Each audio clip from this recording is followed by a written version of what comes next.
We are now on the record. The time is 9:33 a.m. on July 13, 2021. Audio and video recording will continue to take place until all parties agree to go off the record. Please note that microphones are sensitive and may pick up whispering and private conversations. This is the video testimony of Andrew Ball in the matter of the independent investigation under New York State Executive Law, Section 63.8. This deposition is being held at Cleary, Gottlieb, Steen, and Hamilton, located at 1 Liberty Plaza, New York, New York. My name is Chris Bedone. I'm the videographer on behalf of U.S. Legal Support. The certified stenographer, Patricia Bidonde, on behalf of U.S. Legal Support. I'm not related to any party in this action, nor am I financially interested in the outcome. Counsel will state their appearances for the record, after which the court reporter will swear in a witness. Yeah, Rahul Mukhi and Lorena Michelin from Cleary, Gottlieb, Steen, and Hamilton. James Broshin and David Hirsch from Steptoe and Johnson for the witness, Andrew Ball. Would you raise your right hand, please? Do you swear or affirm the testimony you're about to give will be the truth, the whole truth, and nothing but the truth? Yes. Good morning, Mr. Ball. Morning. So, as you know, the New York Attorney General has appointed the law firm Cleary Gottlieb, as well as Vladeck, Raskin, and Clark to conduct an independent investigation under New York Executive Law, Section 63.8, as you just heard referenced by the videographer, into allegations of sexual harassment brought against Governor Andrew Cuomo and the surrounding circumstances. My name is Rahul Mukhi, as you just heard, and we've met before. I've been appointed as special deputy to the first Deputy Attorney General in connection with that investigation, and I'm here with my colleague, Ms. Michelin. So as you know, we're on the record today, and we have a court reporter as well as a video being made of your interview today. So you understand that you just took oath to tell the truth, the same oath you would take in a court of law? Yes. Okay. I'd advise you that you'll obviously have an opportunity to answer my questions fully and make any clarifications to your answers along the way. If you would like to, in addition, make any brief sworn statement, we ask that you do that at the end of the examination today, okay? Sure. All right. And so although this is a civil investigation, the New York Attorney General's office also has criminal enforcement powers. You have the right to decline to answer a question if answering the question you believe would incriminate you. And feel free to consult with Mr. Broshin now or at any time if you have questions. In the criminal context, as you may know, a declination to answer a question on your Fifth Amendment right cannot be used against you, absent certain exceptions. However, in the civil context, a refusal to answer can be used against you. So making the distinction there between a criminal proceeding and civil proceeding. Do you understand? Yes. Okay.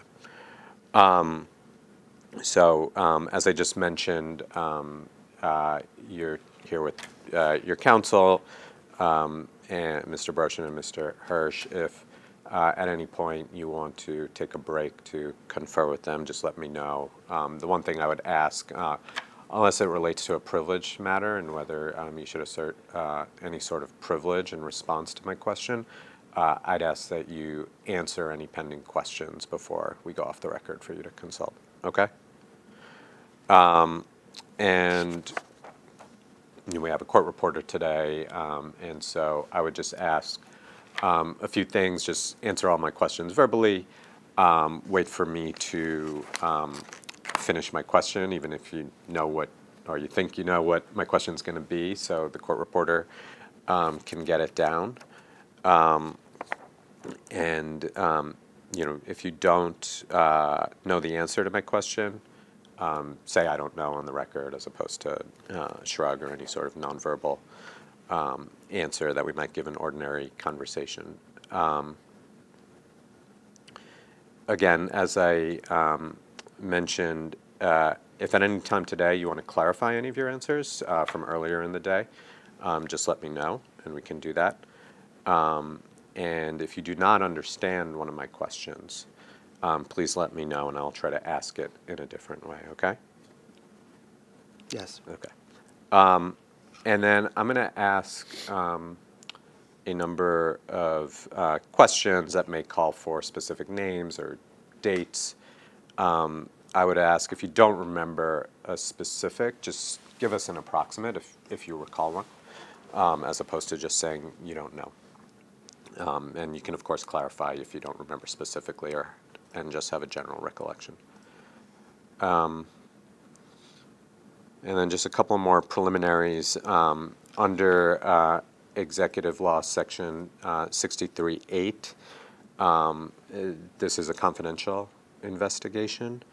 I ask, including today's proceeding, I'd ask if anyone asks you to disclose information you may learn or glean today, that you please let us know through your counsel, and we can discuss whether any such disclosure is permitted under the applicable law.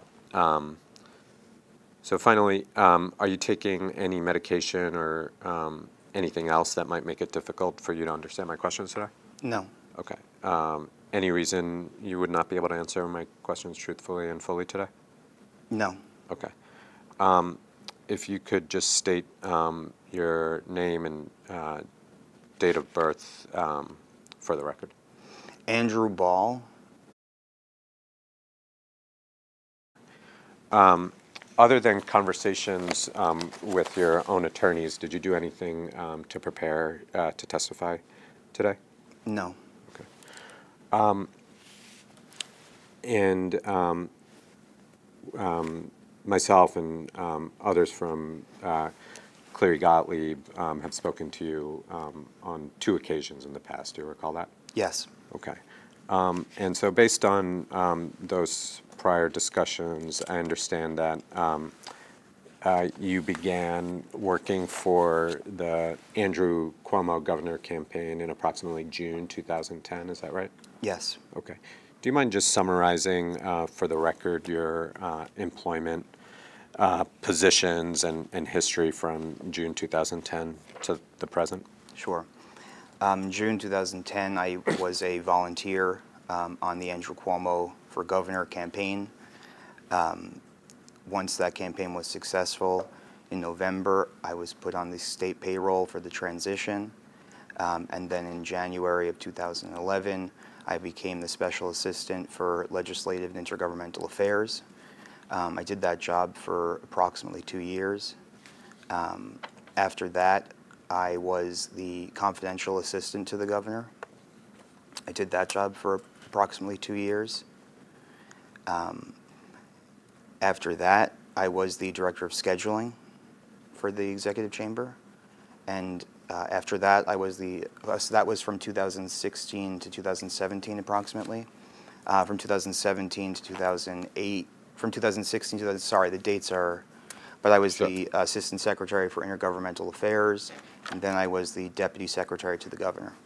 In 2017, I became that. Okay. And just to clarify for the record, I think I got it. So Director of Scheduling 2016 to 2017, is that right? Approximately? It might have been 2015 to 2016, and 16 Okay. to 17, and 17 to 8. Okay. Yeah. So approximately 16 to 17 Assistant Secretary to the Governor for Intergovernmental Affairs, is that I your believe best so, recollection? yes. Okay. And then in approximately 2017, you became Deputy Secretary to the Governor? Yes. Okay. And how long did you hold that role, Deputy Secretary to the Governor? Until I left the executive chamber in January of 2020. Okay. And what have you done for work since you left the executive chamber in January 2020? I am currently work at the SAS Institute. I am the Director of Public Affairs and Policy. Okay. What is SAS Institute? It's a software technology company. Okay. It's a private company? Yes. Now, turning to another topic, I want to focus on the years that you were working at the executive chamber, so 2011 through 2020. At the time you were employed at the chamber, did you become aware of any instances in which anyone complained of harassment within the executive chamber? No. So just to follow up on that, did you receive any complaints or reports, personally, did you receive, of potential sexual harassment by any executive chamber employees or other state employees? No.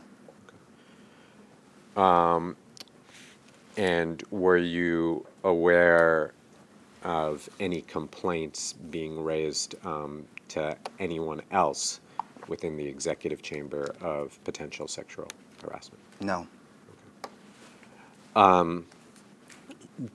Did you know someone named Lindsay Boylan from when you worked in the executive chamber? Yes. Okay. To the best of your recollection, when did you first meet Miss Boylan? Sometime in, I'm not sure the dates exactly, but I know she was working at Empire State Development. I believe she was the chief of staff for Empire State Development. And did there come a time when she moved over to the staff of the executive chamber? Yes. All right. And prior to her coming to the executive chamber, how often did you interact with Miss Boylan? I don't have a great recollection. You know, economic development was a big issue, so whenever there were economic development events or meetings or things going on in the office, but I don't really know. Okay. And how would you describe your relationship with Miss Boylan before she moved over to the executive chamber? Collegial. Okay. And are you aware how Miss Boylan came to be hired by the executive chamber? No, not clear how. Okay. Did you recall speaking to the governor about Miss Boylan before she came on to the executive chamber staff? It's possible, but I don't recall a conversation about it. Okay.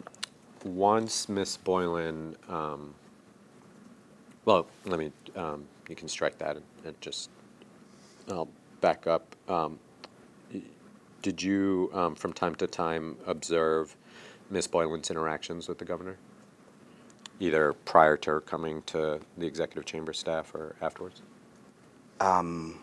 Yeah, I saw them interact in meetings, and yes, I saw them interact. Okay. And from those observations, how would you describe the relationship from your observations between Miss Boylan and the governor? That they had a very collegial and positive relationship. They worked well together. Okay. Did you ever observe any physical contact between Miss Boylan and Mr. Cuomo, to the best of your recollection? No, I don't recall. Maybe a hug, but I don't recall anything specific. Okay.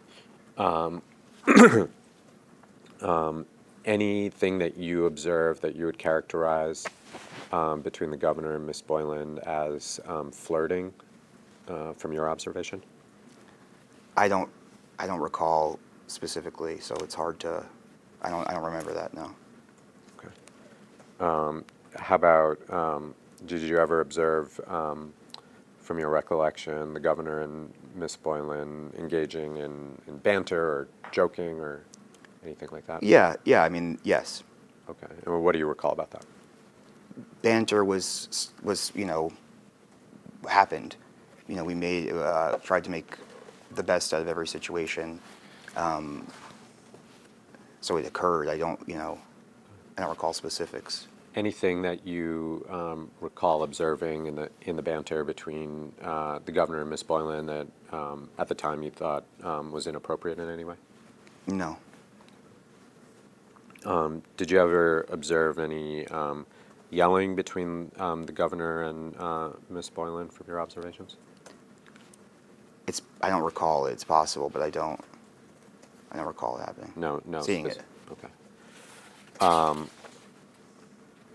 Okay. So, big picture, did you ever observe any interactions between Ms. Boylan and the governor that fit within any of the categories I just described, or otherwise you thought was inappropriate from your personal observation? No, nothing that I recall. Okay. Did you ever speak to Ms. Boylan about any interactions she had with the governor? I'm sure I did, but I don't recall any specific conversations that we had. Okay. Any conversations you recall where Ms. Boylan was upset and expressed that to you about an interaction she had with the governor? It's possible. I don't have a specific recollection of it. Okay. And how about similarly just any conversations you recall at any time with Ms. Boylan, between you and Ms. Boylan, regarding Ms. Boylan's relationship with the governor? No, not that I recall. Okay. Now, do you recall approximately when Ms. Boylan came over? Excuse me. No problem. Sorry. ESD to the executive chamber? I don't have a specific. Okay. No, I don't recall. So there's a binder in front of you, spiral binder with tabs. If you could turn to tab 6, which is NYAG 00, sorry, JD-NYAG 0004882. And it's a, looks like two. From to timestamp.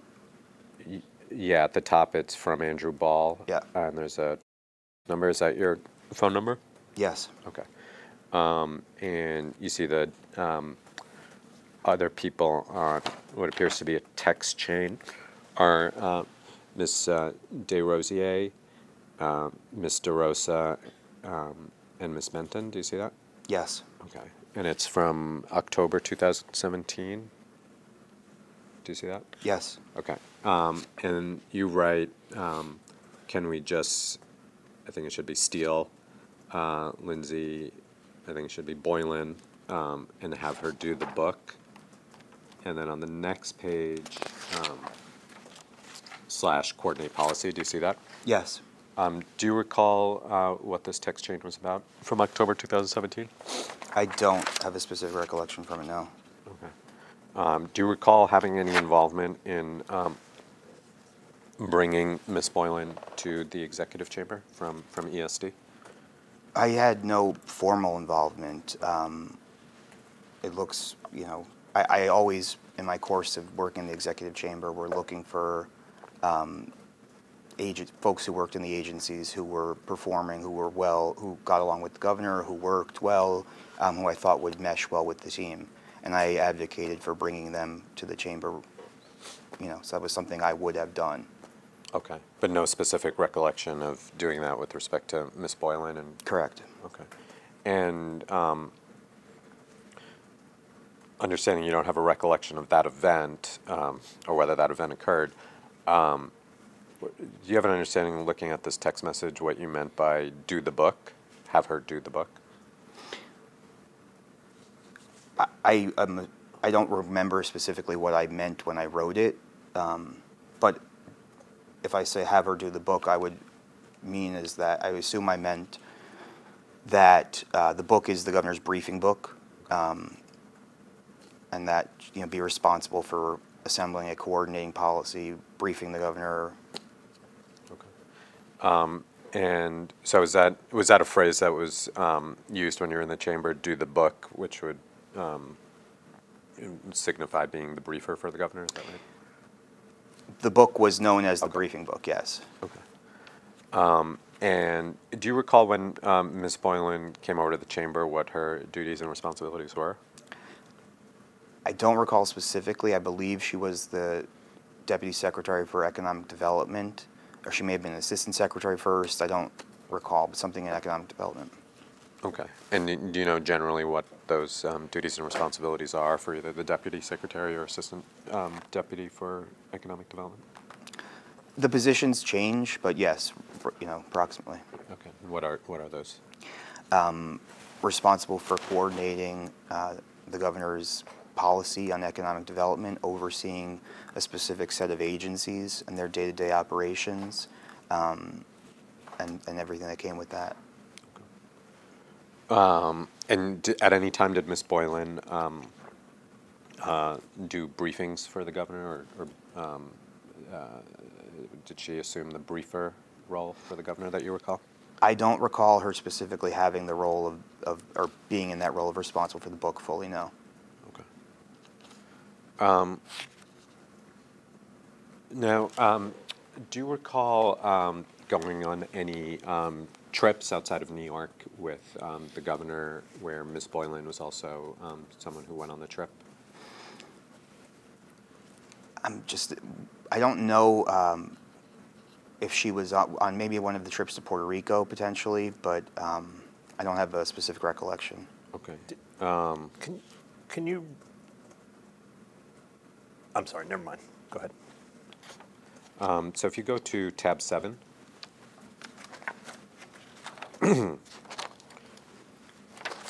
So this is a text chain between you and Ms. DeRosa from May 2018. Do you see that? Yes. Okay. And you get a text message first from Ms. DeRosa saying she clearly just wants to go on the trip, right? Do you see that? Yes. Okay. And then on the next page, you respond, or you ask Lindsay, and then Ms. DeRosa says, yep. Do you see that? Yes. Okay. And then if you go to tab 13, actually,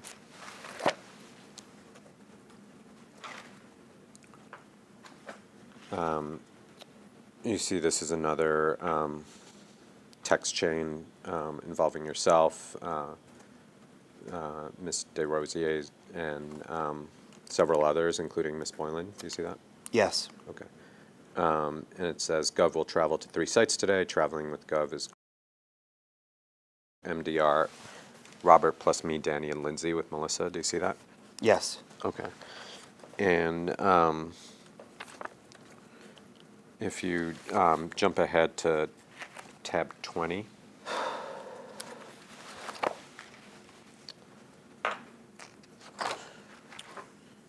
If you flip through, do you recognize this as a schedule or itinerary for, well, it says draft itinerary for a trip that the governor was taking with others to Puerto Rico? Yes. Okay. And if you look at the second to last page, it's the one that has the bait stamp or the number at the bottom that ends 401. Okay. Do you see there's at the very bottom a staff section? Yes. Okay. And do you see number 4 is Lindsay? Yes. And number 7 is Ball, that's you?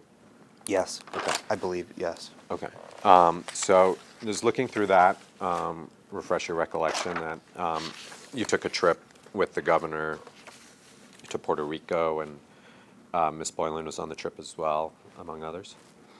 I recall generally the trip, and obviously it looks like from this she was on the trip. Okay.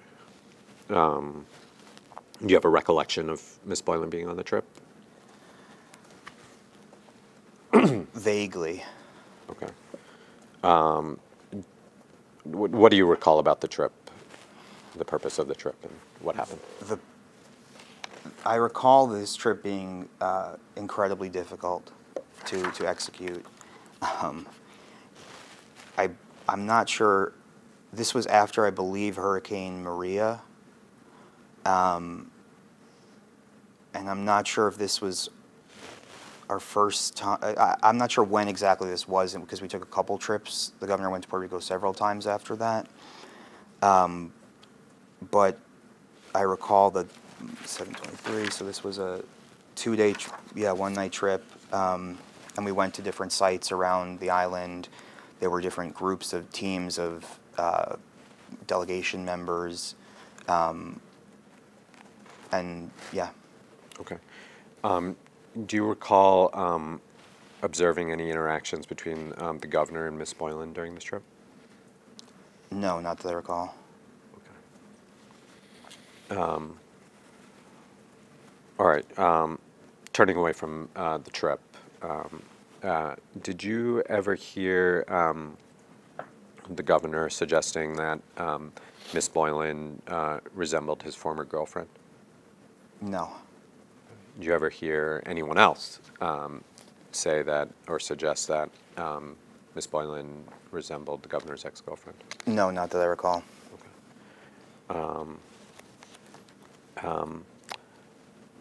I want to turn to another topic related to Miss Boylan. Do you recall at any point arranging a private tour of the Capitol for the governor to give Miss Boylan? No, I do not. Okay. Do you recall calling Miss Boylan at a December 2016 holiday party? I'll stop there. Do you recall placing a phone call to her while she was at the staff holiday party in December 2016? No, I don't recall that. Okay. Do you recall,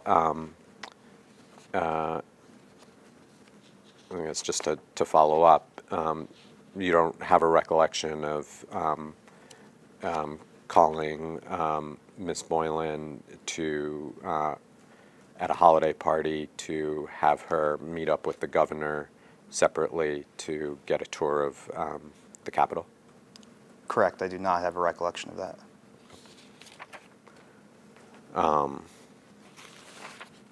Okay. Any reason to think that that didn't happen? It's hard to I don't know. Do you have any recollection of the governor giving Miss Boylan a rose or roses on Valentine's Day? I don't have a specific recollection of the governor giving anyone individually flowers on Valentine's Day. The governor, there were at certain points in the administration, I guess, I don't recall specifically if it was every year, but there were like flowers delivered to all the women in the office on that day, on Valentine's Day occasionally. Okay. But I think it was done on his behalf, and I'm not sure, the specifics about how it was executed. Okay. And what do you recall about it besides what you just described, that either the governor or someone on his behalf would send, maybe not every year, but on occasion, flowers to all women in the office on Valentine's Day? I recall vaguely seeing like a mason jar or like a little, and one like a rose and like a little something else. And where do you recall seeing mason jar with the rose? Or I don't recall specifically. I just remember walking around the office that they were around. Okay. And they were around at the desks of various women in the executive chamber? Is that? Yes. Okay. Do you recall, turning to another topic, attending a Economic State Development Award ceremony, excuse me, hosted by Maria Bartimaroma? Yes, I recall that they were. I think she may have hosted multiple of them though, but I'm not sure. Okay. And do you recall on that, on one or more of those occasions that Ms. Bartimoro flew with the governor on helicopter from New York City to Albany? I don't have a specific recollection of that, no. Okay. Do you recall previously telling us that you believe that the governor might have flown with Ms. Bartomaro to Albany and back on a helicopter? I don't recall saying that, but it may have happened. I don't know. I don't have a recollection of it. Okay. Do you recall Ms. Boylan being present at the award ceremony where Ms. Bartomaro was present? I don't have a specific recollection of that, of any of those ceremonies, really. Okay. You have a recollection of asking Ms. Boylan to fly with the governor and Maria Bartiromo from or to the ESD award ceremony? I don't have a recollection of it. It's possible, but I don't. Okay.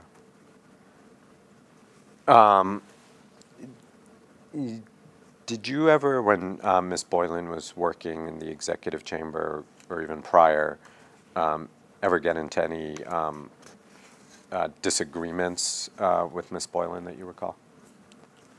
Not that I recall. I'm sure we did at some point, but I don't recall anything specifically. Okay. And why are you sure you did at some point?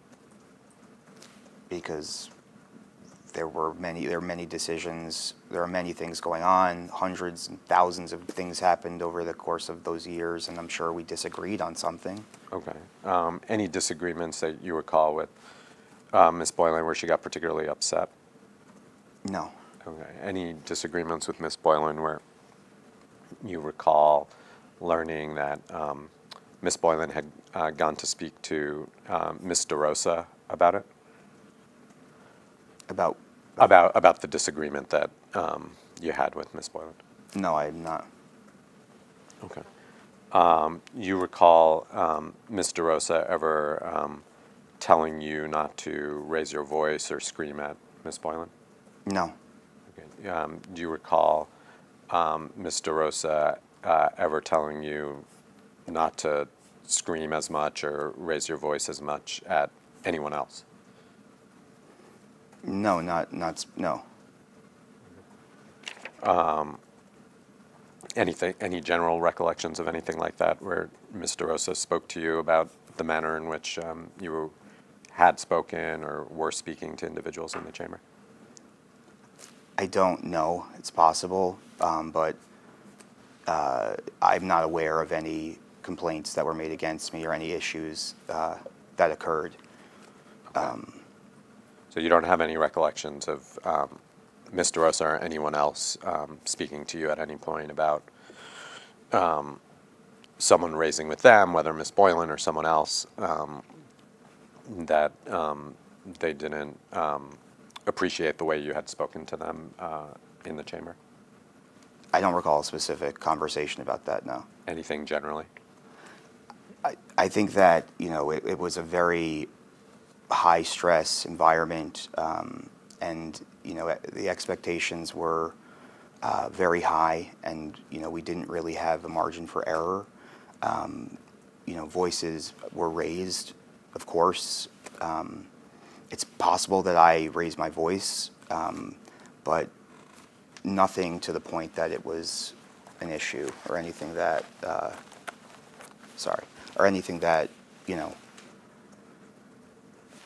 was a real issue. Okay.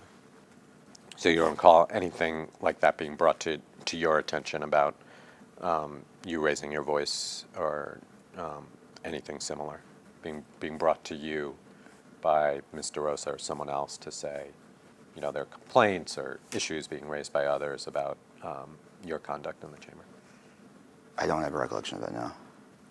Okay. Now, I want to turn to another topic. We spoke previously, and you became aware of Ms. Boylan tweeting in December 2020 about her experience in working within the chamber. Do you recall that? Yes. Okay. How did you become aware of those social media posts or tweets by Ms. Boylan in December 2020? I don't recall. I mean, I don't know if I saw them on Twitter, or I don't know if, I don't recall how I saw them Okay. or when I first saw them. I don't recall that. And do you recall what your reaction was when you saw them in December? Again, we're talking about December 2020. Which tweet in specific, or I don't know. Yeah, sure. If you go to tab 14. Okay.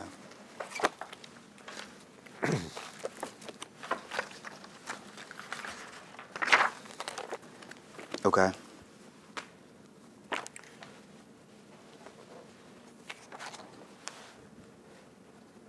So do you see, there here, I would say, two sets of tweets. So there's tweets that begin on December 5th, 2020. Do you see that on the first couple of pages? Yes. And then there's second pair of tweets that begin on December 13th, 2020, which start on the third. Yes. Go to the fourth page.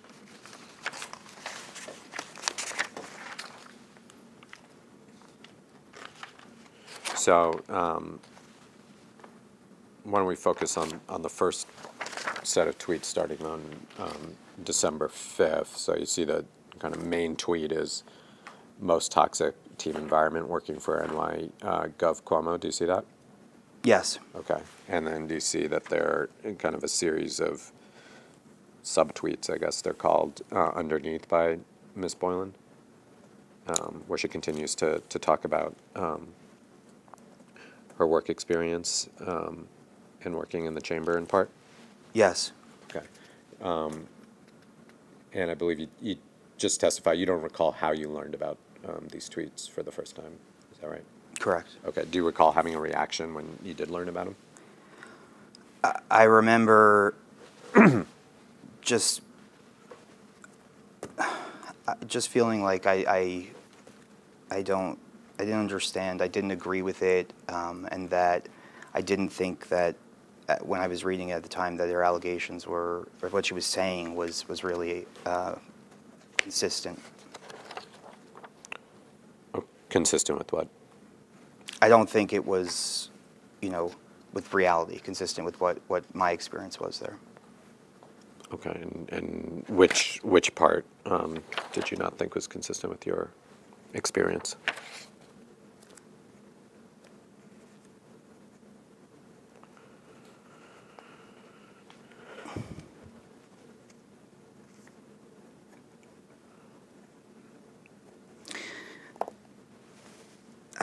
The messages and texts when she speaks truth about it, I don't know why anyone would send her messages. Like, she's allowed to say whatever she wants. I did not sign whatever they told me to sign. Like, I don't even know what that means. Sign what? So I didn't really, and I didn't understand. I didn't really know what her accusation was. So I was just confused and yeah, and surprised. Okay. And if you go to the December 13th tweets, do you see there's the main tweet, and then 3 tweets down, do you see Ms. Boylan says, yes, at NY Gov Cuomo sexually harassed me for years. Many saw it and watched. Do you see that? Yes. Okay. Do you recall discussing these tweets and Ms. Boylan's allegations with anyone else around this time, December 2020? Yes. Okay. Who did you have discussions with, and what were those discussions about? I spoke with Melissa DeRosa. I spoke with Stephanie Benton. I spoke with Jill DeRosier. I don't recall, many more. I spoke with, I think, Danny Lever. I spoke with maybe, but that was it. Okay. Why don't we go to, before we get to those conversations, I want to go to tab 11.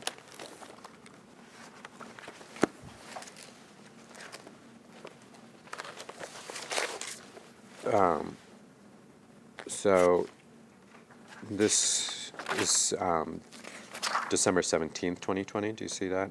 And it's a chain between you and Ms. DeRosa. Yes, I see. Okay. And if you just focusing up on the first 2 pages, you write, when you're up for it, I have so much to tell you, Ray Lindsay Boylan. Do you see that? Yes. And then the next page, you say, I spoke to MDR like 4 times in one day. Do you see that? Yes. MDR is Melissa DeRosa? Yes. Okay. So what do you recall about your conversations with Ms. DeRosa around this time frame? I recall her asking me what I thought about the tweet Lindsay's accusations. I recall her asking, what I thought about it, what people were saying about it, things like that. Okay. And what do you recall telling Ms. DeRosa about what you thought about Ms. Boylan's accusations? That I didn't find them credible, and that I just didn't find them credible. Okay. And did you explain to Ms. DeRosa why you didn't believe the Ms. Boylan's allegations were credible? Yes. And why was that? I don't recall all of the details of the story, but I remember something about sitting on the plane and being, saying something that other people could hear, or touching, or touching a leg maybe on the plane. I thought that was not realistic, just because I've been on the plane and it's very tight, and you can hear everything that's said. I remember talking about that. I don't recall. I'm sorry. I don't have a specific recollection of the rest of what we said, but that was what generally was about. That. Okay. So just on focusing on the plane point. So you said it's very tight and you can hear everything that's said. So do you recall Ms. Boylan at a later point stating that the governor had made a comment about strip poker to her on the plane, on the governor's plane? Yes, I remember reading that. Okay. She said he had said that. Okay. And you said one of the reasons you found that allegation was not credible is because it's very tight and you can hear everything that's said. What did you mean by that? I mean that it's a very small plane, Yeah.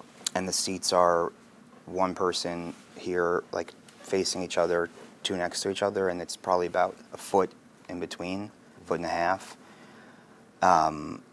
and it's close quarters. Okay.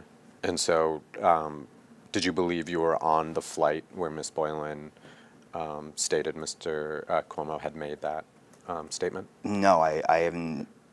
That's my recollection. Never flown with Miss Boylan. Okay. And are you aware one way or the other whether individuals who were on the flight Ms. Boylan was referring to heard the comment the governor made that Ms. Boylan was alleging he made on that particular flight? I had read what they had said. I had not spoken to them directly, that I recall. Okay. So you were going based on what you had read publicly. Yes. In a statement that was put out by the governor's office by various individuals. Is that your testimony? Yes. Okay. So not based on any personal knowledge of being Correct. on a flight with Ms. Boylan and Correct. the governor. Okay. All right. What else do you recall discussing with Ms. DeRosa about Ms. Boylan's allegation and any potential response to them around this time frame, December 2020? I don't recall much, truthfully. Just that she was trying to figure it out, what was going on. Okay. And what did you mean by, on the first page, when you were up for it, I have so much to tell you, Ray, Lindsey Boylan? That they had, I was referring to the conversations that the phone calls that I was asked to make around this time to other, former colleagues of mine, and I wanted to talk to her about it. Okay. So let's talk about those phone calls for a minute. Who asked you to make phone calls to other former colleagues of yours, presumably in the executive chamber during this time frame? Stephanie Benton. Okay. And can you describe that conversation you had with Ms. Benton? I recall her asking, I don't recall if it was one or a couple conversations, but I remember, her asking me similar questions as Melissa in terms of, what did I think about it, having a very similar conversation, and then thinking about kind of what else, who else worked in the office, who else was around. I think there was, and I'm not sure if it was Melissa or Stephanie, but I think there were, or something else, but there was that speculation or things that like, that I don't know, that just like things were, no one knew what was going on, and it was like, let's kind of like, we want to figure it out. We want to know, like, what's there? Who are these people? Like, what do they think about this? Did they have similar experiences? Do they have one reaction or another? That kind of thing. And when you say who are these people, which people who might have similar experiences or not? Former colleagues. Okay, folks who, other people who worked in the executive chamber? In the executive chamber, just kind of in the world. Okay, and women in particular? Yeah. I spoke to her specifically about, and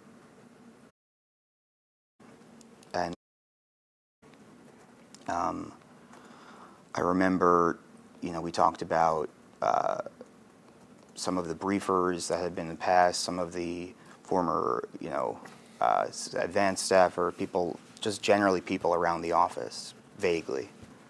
Okay. When you say I spoke to her about, that was Ms. Benton? Yes. Okay. And so did you, you wound up placing phone calls to Ms. Benton? Yes. Okay. And what was your prior relationship with focusing on Ms. with, if any? I had met her when we were first both volunteering in 2010 on the Cuomo campaign. Excuse me. We had become friends. She stayed in touch. We stayed in touch. I think she went back to school. She never worked in the administration, I don't believe. She maybe did something at the Department of Health early on, but I'm not sure what exactly. Yeah. And okay. And what happened during your phone call with Ms. Tell us what you recall. I recall I hadn't spoken to her in a long time because of the pandemic. I hadn't seen her in a while. She and her family moved out to a couple of years ago, and so we've stayed in touch. So I called her. I asked her how she was doing. We caught up, talked about it, and this was all going on in the news at the time. So I believe she brought it up and said, isn't this crazy? And what do you think? And I was like, I don't know anything. I don't know what she's talking about. And she was like, yeah, me neither. I never knew her, and I didn't experience. I don't know. I haven't seen anything like that. Is essentially what she said. Okay. Anything else you recall from that phone call? No. Okay. And did you report back that conversation to Ms. Benton or Ms. DeRosa or Ms. DeRosiers? Yes. Okay. With all three or or one of the three? Or I recall speaking to Steph. I mean, I may called Stephanie. I'm not sure. We spoke about it on the phone. I'm not sure if I texted her or something else. okay. And how about, what do you recall about that conversation between you and her? Very similar. I volunteered with her in 2010 on the Cuomo campaign, and we worked together, I think, for like a year in 2011. We caught up. Again, I hadn't spoken to her in some time. We caught up, how she was doing, how I was doing. And then I told her that I was, looking for, to hire a new lobbyist for my current job in New York City. And knowing that she works at a top lobbying firm in New York City, that was the genesis of the conversation. So we talked about that for about a minute or two. And then she brought up the Lindsey Boylan stuff again. Same thing, this is crazy, who is she, that kind of thing. And I believe I had a similar response. Okay. Anything else you recall about that conversation? No. Okay. And had you planned to call before Ms. Benton asked you to reach out to her? No. Okay. And were you, in fact, looking for a lobbyist in New York City? No. So let me ask you, just going back to the text message. So on the first page, you said to Ms. DeRosa, I have so much to tell you, Ray, Lindsey Boylan. And you said earlier that that was in reference to your phone calls to Ms. And so what did you have to tell Ms. DeRosa based on those conversations you just described? That they happened. So your testimony is that when you said, I have so much to tell you, Ray, Lindsey Boylan, it was to report these conversations you just described with Yes, it was to tell her that I was asked to make these calls, and I did, and I wanted to tell her about it. Okay. And did you wind up telling Ms. DeRosa about the phone calls to Ms.? Yes, I believe so. All right. Did you feel comfortable making those phone calls to? No. Why not? Because I didn't have anything to do with the the accusations, the allegations. They didn't work in the executive chamber. I knew they would have no idea who Lindsey Boylan was, and I also felt that I wasn't comfortable really, given the culture and given everything else. I didn't feel comfortable really even having any types of conversations about this. What do you mean by that, given the culture and everything? Given the Me Too movement and once accusations are made, and I didn't know what happened, as I said, and I didn't want to no, I didn't want to be anywhere near it.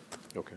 And then why did you, despite feeling discomfort and not wanting to be anywhere near it, ultimately make the phone calls to? I felt like I had to do that. Why? What about it made you feel like you had to make those phone calls? I asked Stephanie Benton. I said, "Do I have to do this? I don't want to do this." And she said, "Yes." Okay. And what did you understand that to mean? You weren't working for the executive chamber at that point, correct? Correct. So, what did you understand it to mean that you had to make those phone calls to and as Ms. Benton had requested? I took it to mean as though that I would be potentially, ostracized, that I would be cast aside, that I would be cut, not really a part of an organization, or that I cared so much about and believed in.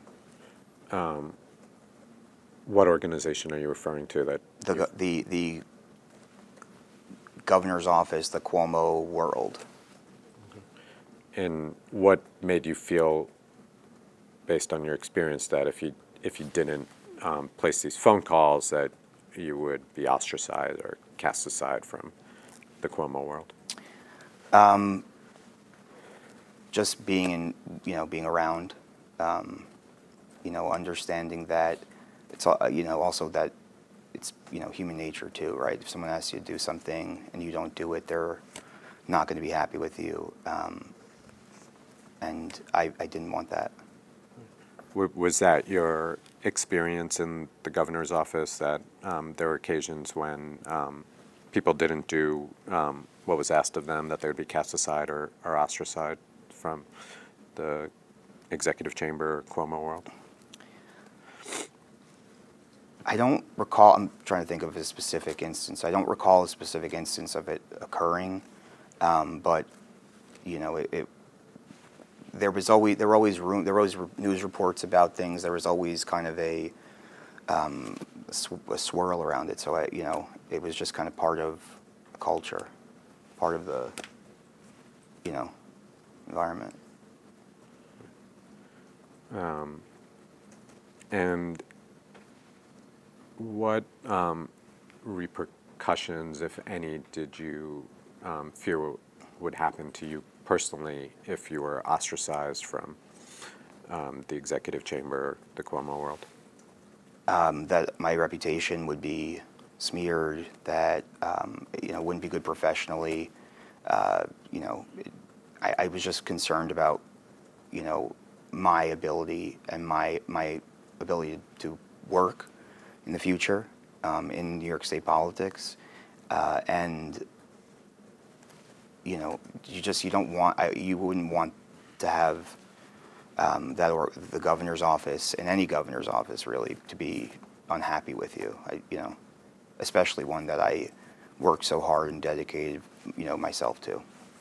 And so those were the consequences you felt might happen if you didn't place those phone calls to Miss and Miss. That would have been the extreme, yes. Okay. And any other consequences that you feared might happen if you didn't agree to the request to make those phone calls to? Nothing that really, that I remember, but I was unsure. Okay. Would now be a good time Yeah. for a break? Yeah. We can go off the record. The time now is 10:32 a.m. This includes Media One, off the record.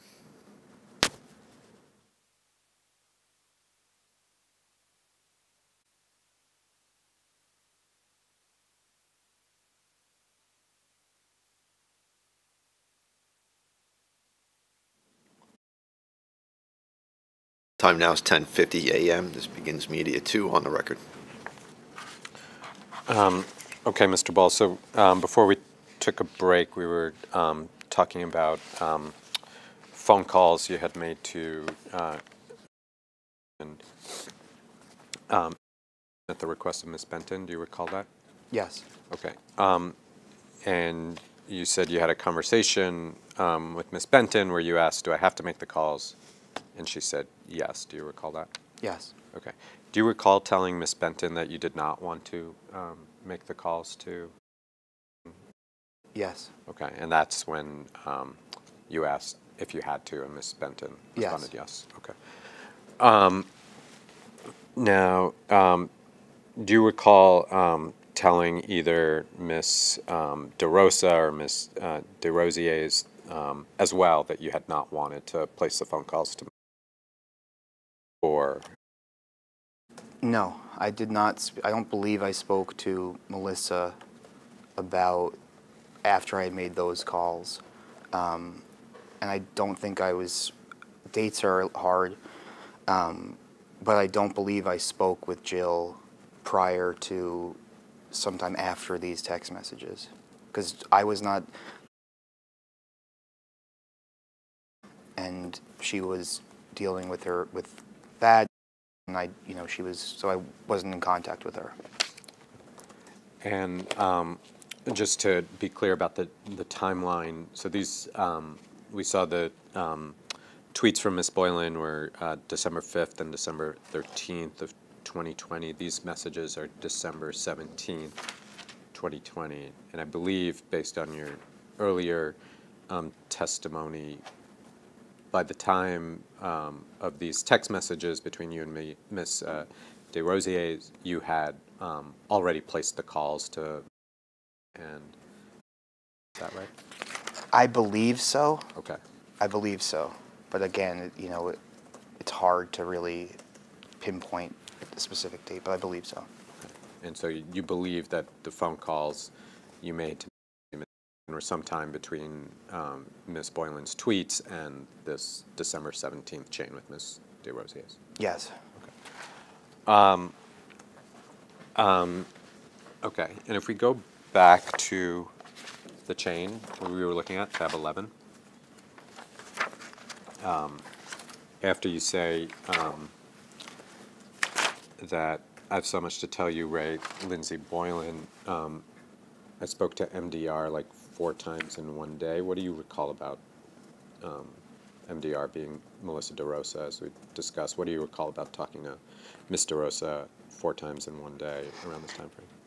It was about the same things. It was about kind of the same conversations I believe we spoke about a little earlier.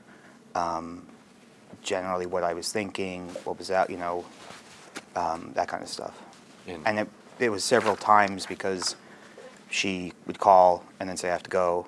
I'll call you back." Call, "I have to go. I'll call you back," and Okay. she always got interrupted. Okay.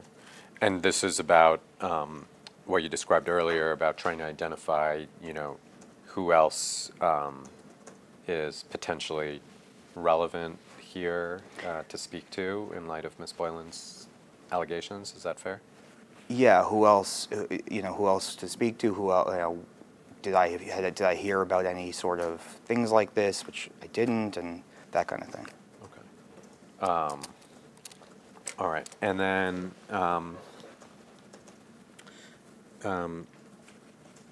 if you look at the next page, so this is 10, 12 a.m. Do you see that? Ms. DeRosa. Yes. 10:12 a.m. I believe it's 2967 is the number at the bottom. Okay. Yes. Okay. She says, yes, I've been vaguely following, but definitely need an update. Are they freaking out? And you write back, yes. And then from what I can tell. And then you wrote 2970, if she's calling me, they have a problem. So what did you mean by that exchange with Ms. DeRosa? I meant that Melissa and I were not, we were colleagues, we were friends, but we didn't always see eye to eye on issues. And I don't believe that when I left the chamber, Melissa and I were not on great terms. We were on okay terms, but not, and so we didn't talk regularly. So for her to speak to me, that in of itself, I was like, why is she calling me again? Like, if she's calling me, it's got to be something that they're worried about or real, because I couldn't see another, why would she call me that day? Was there anything else that led you to believe that, well, let me ask, when Ms. DeRosa said, are they freaking out, who did you understand her to mean by they? The collective, they, the people, the governor's office, Melissa, that group of, Got it. And other than the fact that Ms. DeRosa was reaching out to you, given your relationship that you just described, was there anything else that led you to conclude that they were freaking out, the they being the governor's office? No, it was just that they had spoken to me, and that in and of itself, and the phone calls that I was uncomfortable about, you know, I talked about that. That obviously was part of it. Okay. And then the next text, you see Ms. DeRosa says, she's such a nut. Do you see that? Yes, Who did you understand her to mean by she? Melissa DeRosa. And did you, and you write back, and haha in response, and then Ms. DeRosa is right, in the next text, the first sentence is, yeah, that's definitely true. So had you had prior conversations about your opinions of Ms. DeRosa with Ms. DeRosa? Yes. Okay, and what were those discussions? Wasn't a specific conversation. Jill and I were very close. I was her deputy for many of the time working in the chamber, and she knew, you know, Melissa was the boss. She was the secretary of the governor, and, you know, we spoke about our feelings about that. Okay, and what were your feelings about Ms. DeRosa? You mentioned you didn't see eye to eye on occasion. What do you mean by my feeling? Like generally, what am I feeling? Generally, what were your opinions of, you know, her conduct, say, as someone high up in the executive chamber? I thought that she was very bright and obviously talented and extremely good at her job. I thought that the staff could have used more support, and I thought that she could have helped in that regard. You know. Okay. What do you mean by more support that the staff could have had and she could have helped with? It's a very hard place to work at governor's office, right? We're working 24/7, you know, every day of the year for going on years in a row. And, you know, it's tiring, and where people don't get paid as well as they should. And they miss their families, they miss a lot of personal events, and it's a lot of sacrifice for people to make. And I think that showing more appreciation for that could have gone a long way. Okay. Did you observe Ms. DeRosa mistreating anyone while you were employed at the executive chamber in a professional setting? What do you mean by, like, mistreating? Well, anything you saw Ms. DeRosa having as far as an interaction with another employee of the state or the chamber where you thought it crossed a professional line in some way or got very close to it? No, I think, you know, not that I saw. I thought that I didn't agree with her takes on some of those circumstances, but it didn't seem like it was anything that was, you know, over the line or inappropriate or beyond anything. Okay. Did you ever see, personally, Ms. DeRosa raise her voice at other employees in the chamber? Yes. Okay. And how often did that occur, based on your own observations? It's hard to say. I don't know. Okay. Honestly, there were just so many times, interactions in general, so it's hard to really. And what, do you have a general recollection about what types of things Ms. DeRosa would get upset about and yell at others in the chamber about? Things that went wrong, or things that could have gone better, or things that you know, someone hadn't finished yet, or someone hadn't exceeded or hadn't met the expectations, and she let them know. Okay. Did she ever yell at you, Ms. DeRosa? I'm sure she did. On more than one occasion? I don't know. You know, it wasn't like yelling at, nothing specifically like yelling at me like that, but we did yell. We yelled at each other. in conversation, I'm sure. Okay. And what did you understand Ms. DeRosier's to mean when she said Ms. DeRosa is such a nut in this text chain we're looking at? What did I understand that Jill was trying to say to me? That Yeah, well, why don't we back up? You said that you had conversations with Ms. DeRosier's about, your respective opinions about Ms. DeRosa. What do you recall about Ms. DeRosier saying, her views about Ms. DeRosa were? generally they were friendly, they were friends, but that Melissa would, I think, sometimes not have her back, not have Jill's back. And I think that Jill was obviously very frustrated by situations like that. What do you mean by Ms. DeRosa not having Ms. DeRosier's back?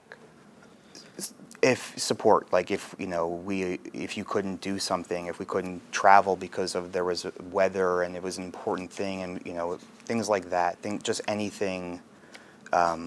It could have been anything. There, I don't really recall specifically. Okay, and back with who? With the governor, or just in general? What did you mean by that? Both in general. Okay. All right. And if we go back to the chain after Ms. DeRosier says she's such a knot, and then you respond, and then she says, yeah, that's definitely true. So what did you take away when Ms. DeRosier says she's such a nut? What did you understand that to mean? That she's a nut, that she was a nut, that she's this, I don't know. It's hard to express it. Whatever you think, not positive. It was like a nut, crazy, that kind of thing. Okay. And then it goes on and says, Ms. DeRosier is in that same text, 2973, you, me, and Annabelle were the only ones who knew anyone or talked to anyone. Do you see that? Yes. And then you write on the next page exactly, and then Ms. DeRosier says, so they must be trying to piece together who works for us. And you write, she was asking me who we know in agencies. And you write, I'm like, lady, you are the secretary.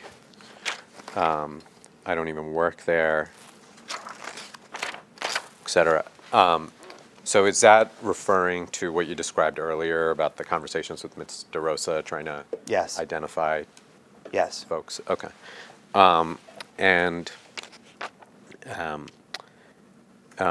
Who do you recall? Well, let me ask you.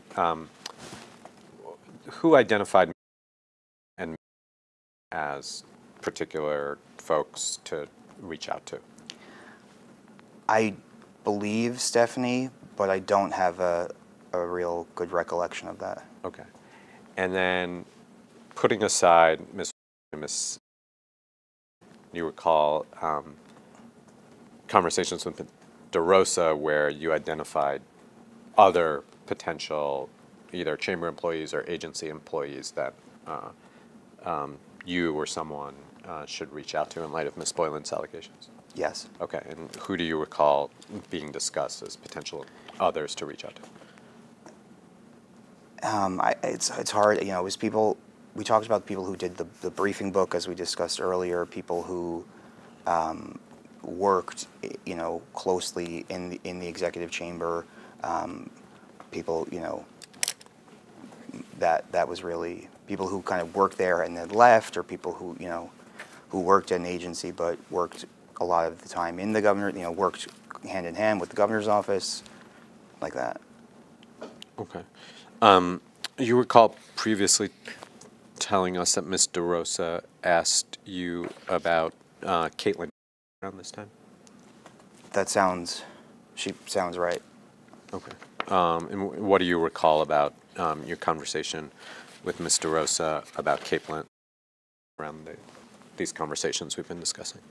Just that I think she works at now, and that, my understanding of her time leaving, we talked about that, I think, that all I knew about her was that we worked with her, excuse me. I worked with her when she was in the governor's office, Caitlin. And then she transitioned. She was basically assisting the governor, working with Stephanie and on the book. And then at some point she transitioned to go and work for who was then the chief of staff, because I understood that as she wanted to do different things. She wanted to work on things that she was passionate about, communications, just didn't want to do that job. She did that.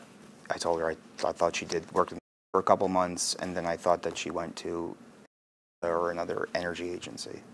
Okay, so I take it you're describing your conversation with Ms. DeRosa, what you told her about Yes. what you knew about. Yes.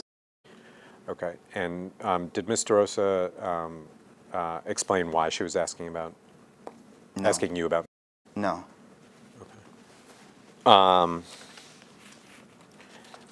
And did you reach out to in any way around this time? No. Okay. Did anyone ask you to reach out to Ms. DeRosa or anyone else? No, not that I recall. Okay.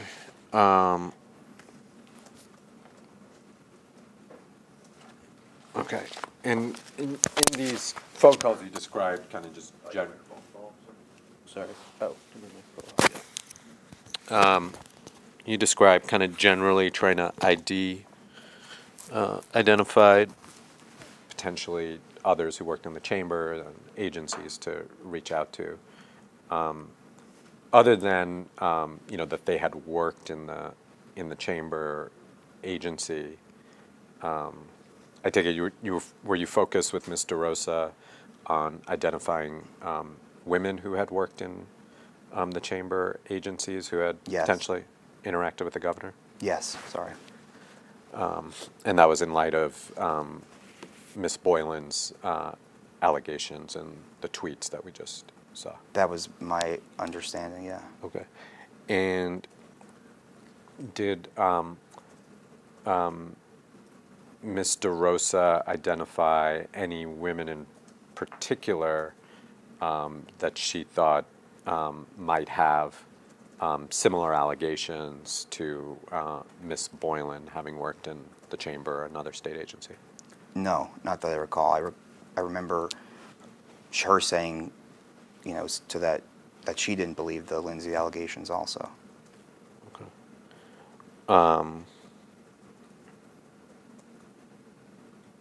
Okay. And so what was your understanding of the purpose of the calls you made to and that you then reported back to Ms. Benton and these other potential reach-outs that were being discussed with Ms. DeRosa and others?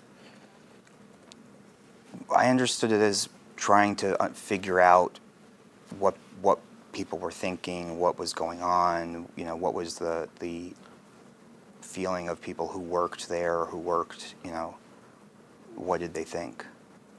What was their reaction? Did they have a big reaction, like that kind of stuff?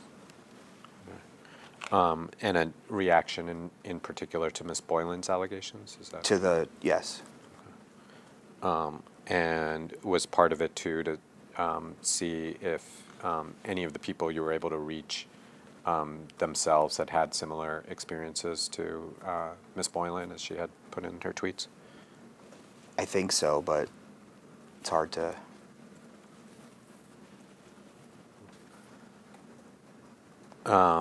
And you think so based on your conversations with Ms. Benton And just what my own inferring as to what, what's going on.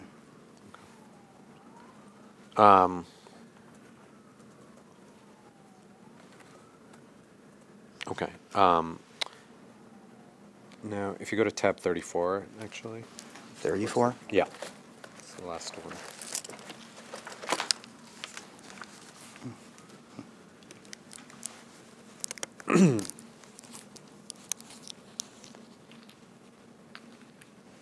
So if you look at this, and the way I read this. It's a text chain involving yourself, Annabelle Walsh, Ms. DeRosa, Ms.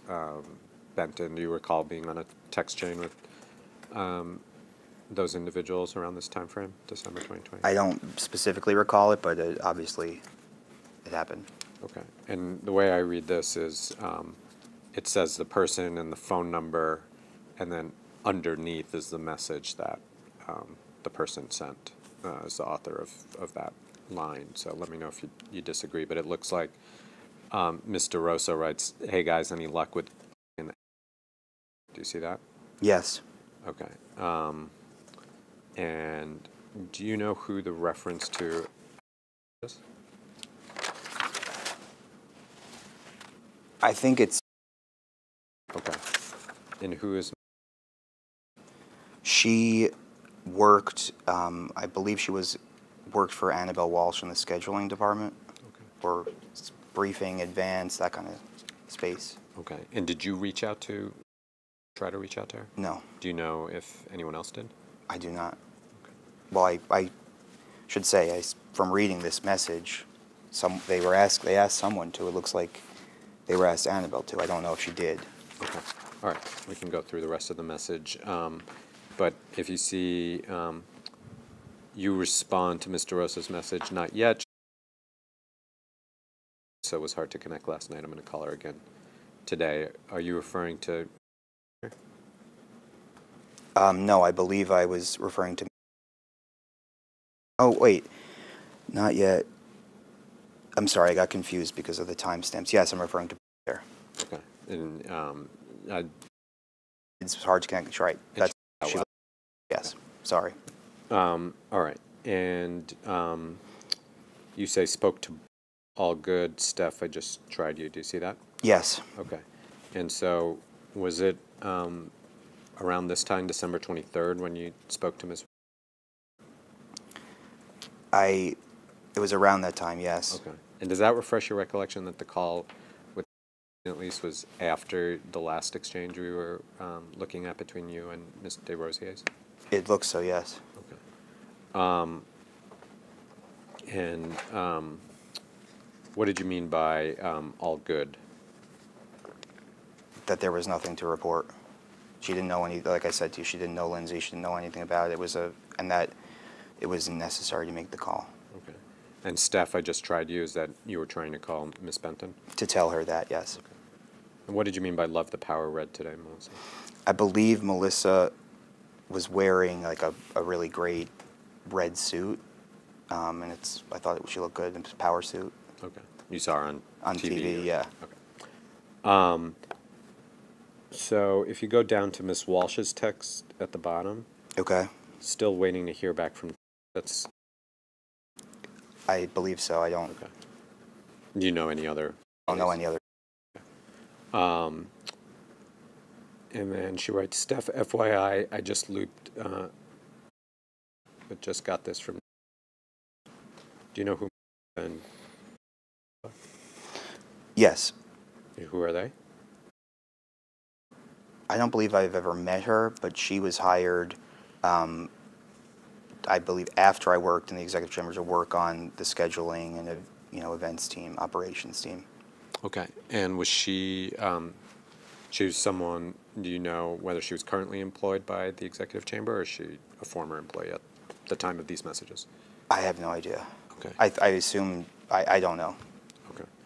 And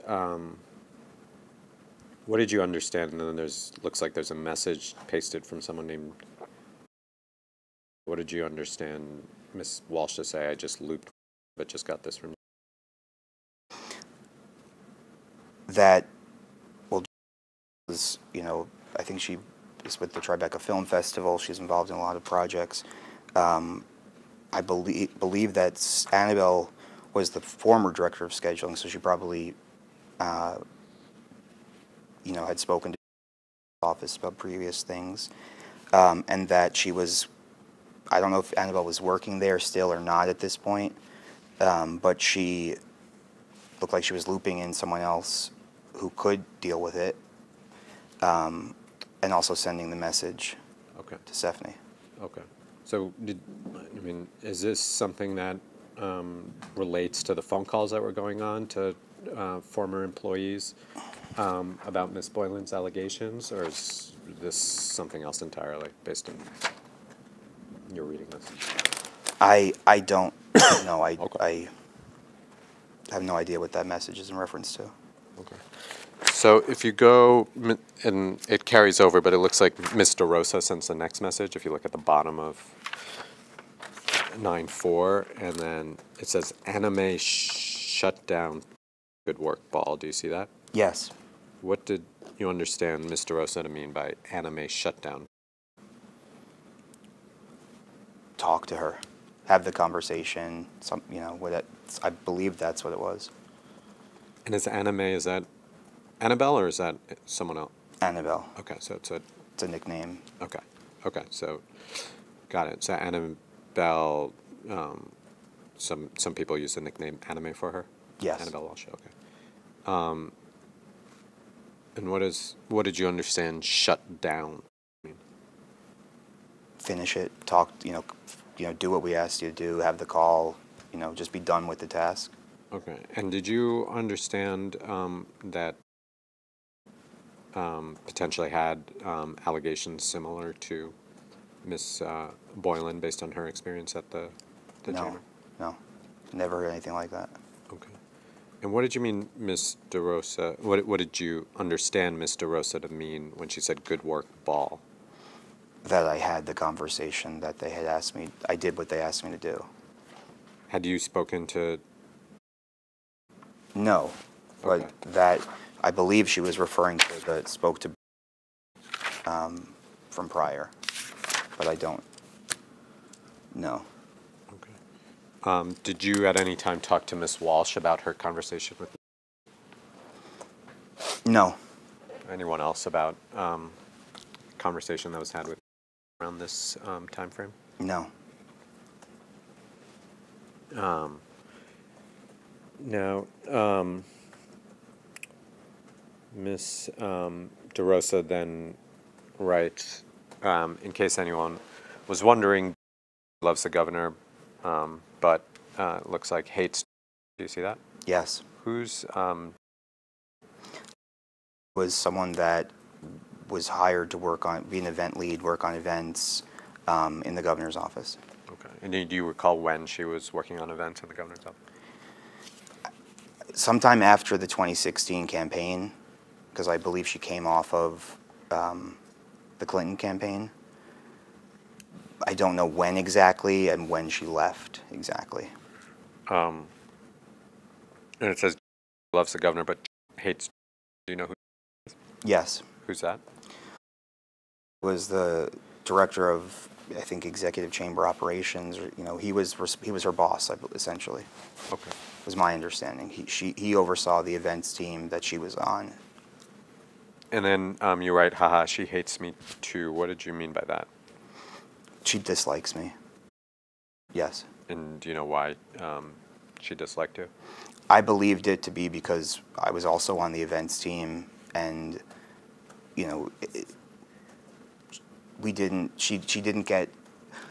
wasn't able to execute the events that as she wanted to, and I think that for several reasons, probably over the course of the time, and many times I would have to tell her we can't do it that way. We have to do it this way, and I think that it caused some friction there. And what did you mean by she's dangerous? Just that, I don't, that she's kind of out there. I don't know what she's, she's a little kooky, that kind of thing. Okay. And then you said, ask. Who's? Passed away recently. He was I think the chair of or president of the Doe Fund. And Jen had gone to work at the Doe Fund. And I recall seeing him on the street or seeing him at something and making comment like, what's with why, And I was like, why? She's like, oh, she doesn't, she's just like, she wasn't working out with, kind of like wondering why. Okay. And then you say dangerous is a bad word choice. What did you mean by that? And was there a better word choice that you were thinking of instead of she's dangerous? Yes. Okay. When I referred to dangerous, just as you asked me about it, I think that that was a bad word choice. I don't think dangerous. I think it just,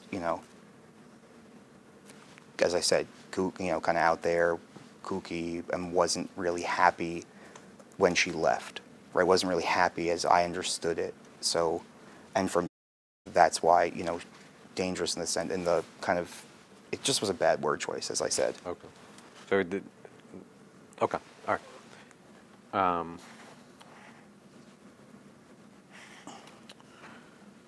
All right. So a few more questions about this time frame. Did you at this time or any time subsequent speak directly to the governor about Ms. Boylan's allegations? No. Okay. Around this time or any time subsequent, again, we're talking December 2020, did you discuss Ms. Boylan's personnel files with anyone? No. Okay. Any knowledge at any time of, besides what you may have read in the press, of the executive chamber providing Ms. Boylan's personnel file at the chamber to reporters? Only what I've seen in the press. Okay. Were you aware of a letter that was being drafted by individuals in the executive chamber responding to Ms. Boylan's allegations to be signed by former employees of the chamber? I had heard vaguely that something like this was happening, but I never saw it, never really. My understanding was about women, former women, and that I never saw anything about it. I never saw it. It wasn't sent to me, that kind of thing. And I don't know if it even went out. I don't recall seeing it. Okay. All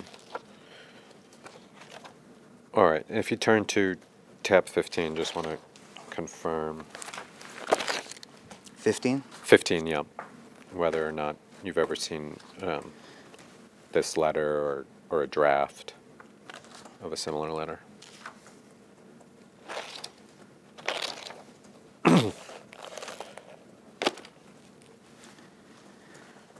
I don't think I've ever seen this.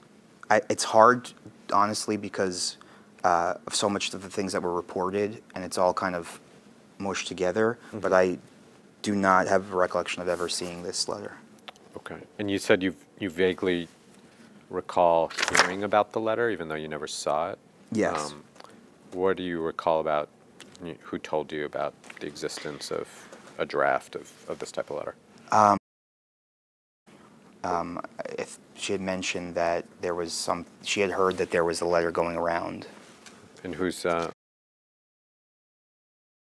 Is a former colleague of mine. She worked in the executive chamber together. Okay. And what do you recall about your conversation with a letter like this?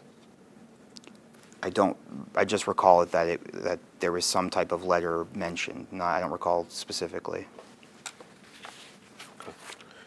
And were you ever asked to sign any sort of letter responding to Ms. Boylan's allegations? No.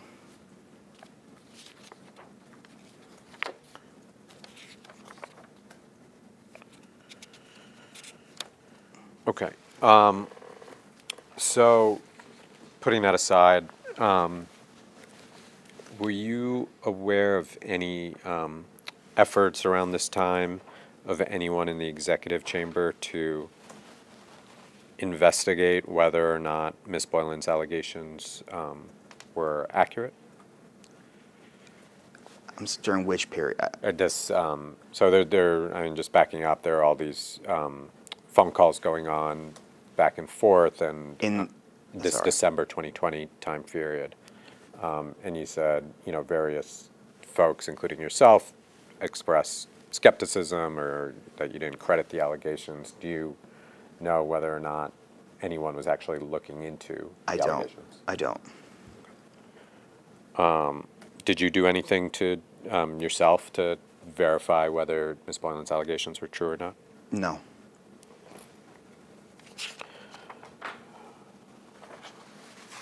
All right, and then if it's helpful, you can go to tab 18. But do you recall a couple months later in February 2020, Ms. Boylan published a story on the site called Medium? Yes, I recall that. Okay. And do you recall how you learned about the Medium post by Ms. Boylan that had additional allegations? I believe I saw it on Twitter or some, it was in a news story. So do you recall, so we were talking about the December 2020 timeframe. Do you recall having additional conversations with anyone who worked at the chamber or formerly worked at the chamber about Ms. Boylan's allegations in the February 2020 Medium article? I don't recall, if I honestly.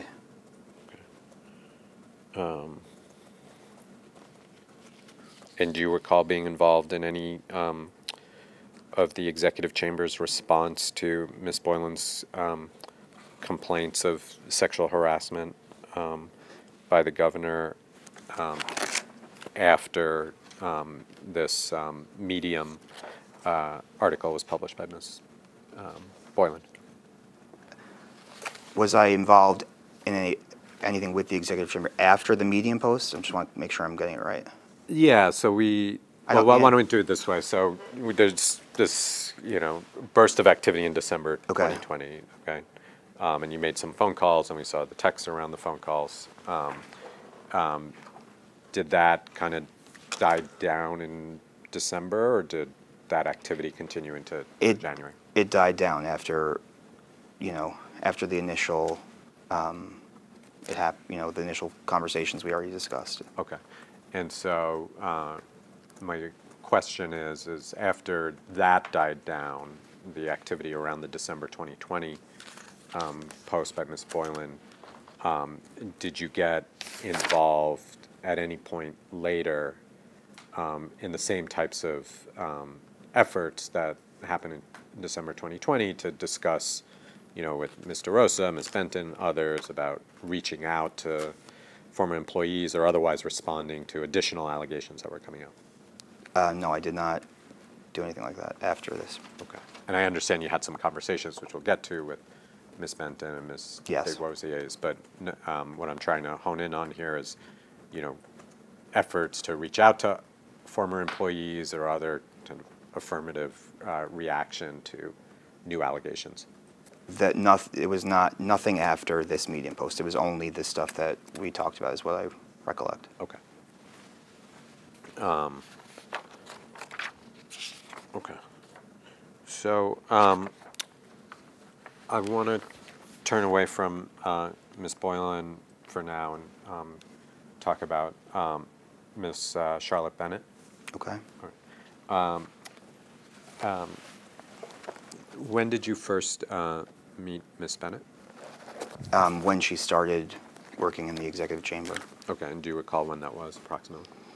I don't. Okay. Sorry. And how long approximately did you overlap with her in the chamber? A year or two, to maybe 2.5. I'm not exactly sure. And what role or roles did Ms. Bennett have during the time period you overlapped with her in the chamber? She was working on the briefing book. I don't know if she at some point was the briefer, I believe itself, the main person. There's also a team.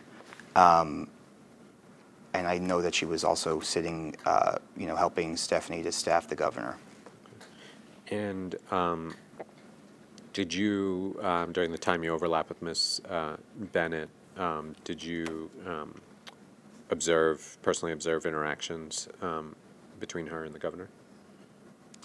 Occasion, around the office stuff, but. Okay. Did you ever observe any physical contact between the governor and Ms. Bennett? No, not that I recall. Okay. Anything you would characterize in your own mind as flirting between Ms. Bennett and the governor?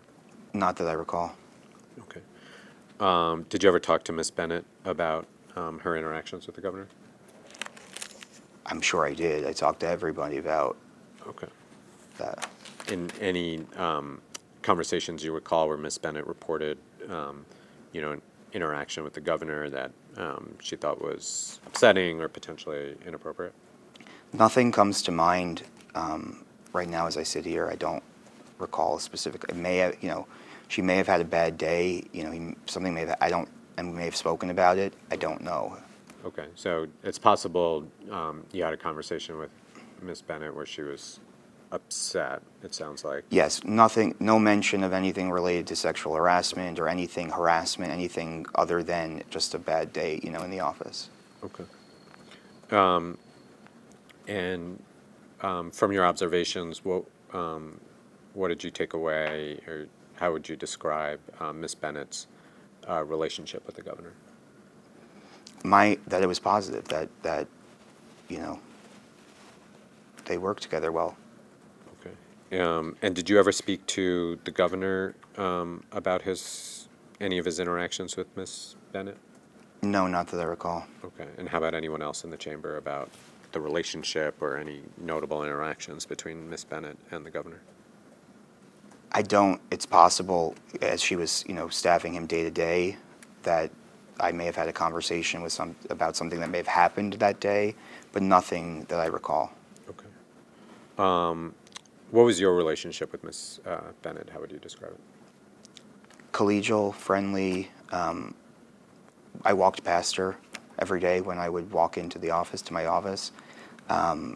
We felt nice. We talked. We talked about. I remember talking about Harry Potter and we were collegial.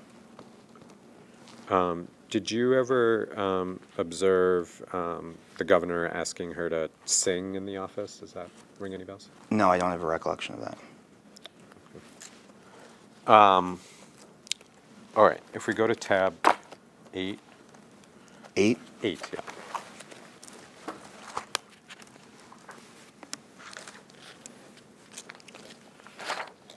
So this looks like a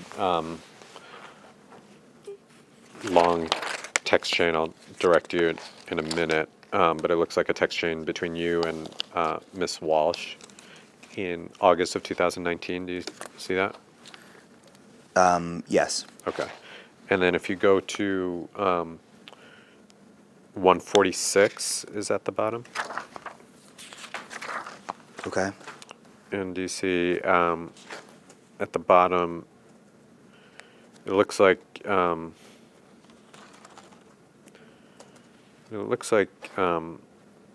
tell me, it looks like maybe Ms. Walsh says, it says no sender information available. But it says Charlotte cried a lot with me today, and I think I shouldn't have told Jill. Do you see that? Yes. And it looks like underneath you say, why was she crying? Yes. Okay. And then if you actually go to tab 9, just to get the complete picture here, it looks like another chain between you and Miss Walsh. Do you see that from on the next day? Yes. August 7th, 2019. And then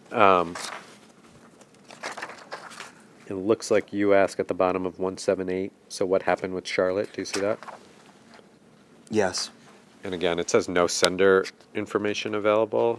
But it says, OMG, Charlotte was a nightmare. Now I've told way too many people and I need to quit and move. And you say, I'll pretend you never said anything.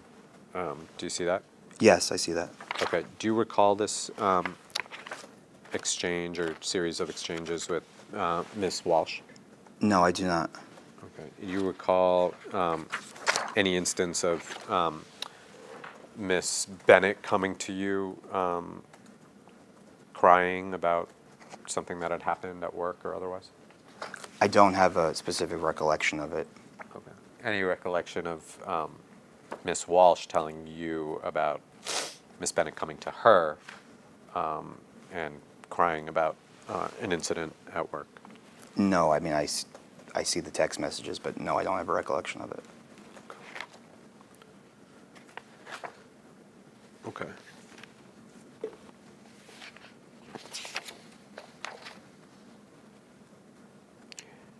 You recall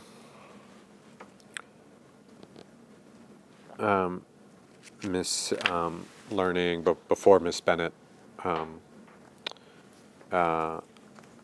left, her expressing that she wanted to quit at some point prior to her actually leaving the chamber? I'm sorry, am I aware? Can you repeat the question? Yeah, sure. Do you recall learning from Miss Bennett or anyone else, Miss Walsh, anyone, that Miss Bennett was considering quitting the chamber at any point prior to when she actually left? Not that I recall. Okay. And how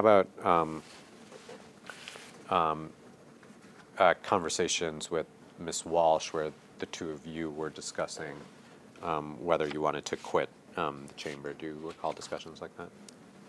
I'm sure they had, yes. I mean, I don't recall. Yeah. It happened many times. Okay. And what can you just describe those conversations and kind of the context why they would happen often?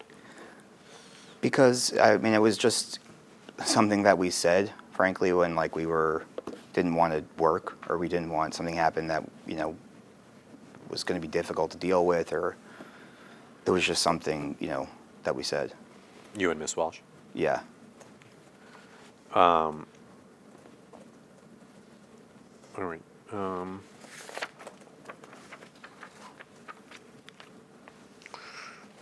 Now, when did you first become aware of the public allegations by Miss Bennett relating to the governor? In the New York Times story about it. And do you recall discussing the allegations of Miss Bennett with anyone who's either presently employed by the chamber or formerly? Yes. Okay, and who do you recall having those conversations? I had a conversation with Jill, I think, just about the general, you know, I called her that night because her name was in the press and in the stories, and she's obviously a very close friend of mine, as we've discussed.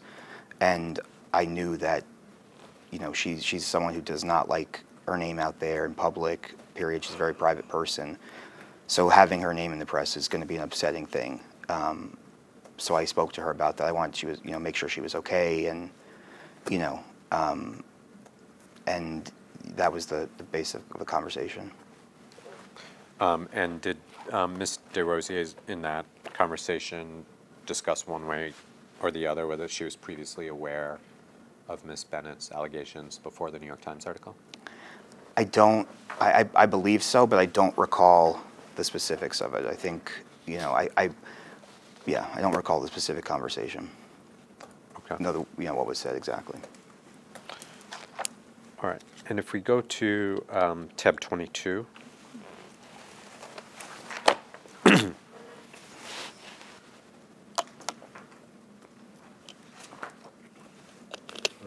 You see this as a text chain between you and Miss Danny Lever? Yes. Okay. And who's Danny Lever? She is the former colleague of mine, former communications director for the governor. Okay. And she texts you on February 24th. Do you see that? Yes. And you recall that this is a few days before Miss Bennett's allegations were published in the New York Times? I don't. Okay. If you go to tab 21,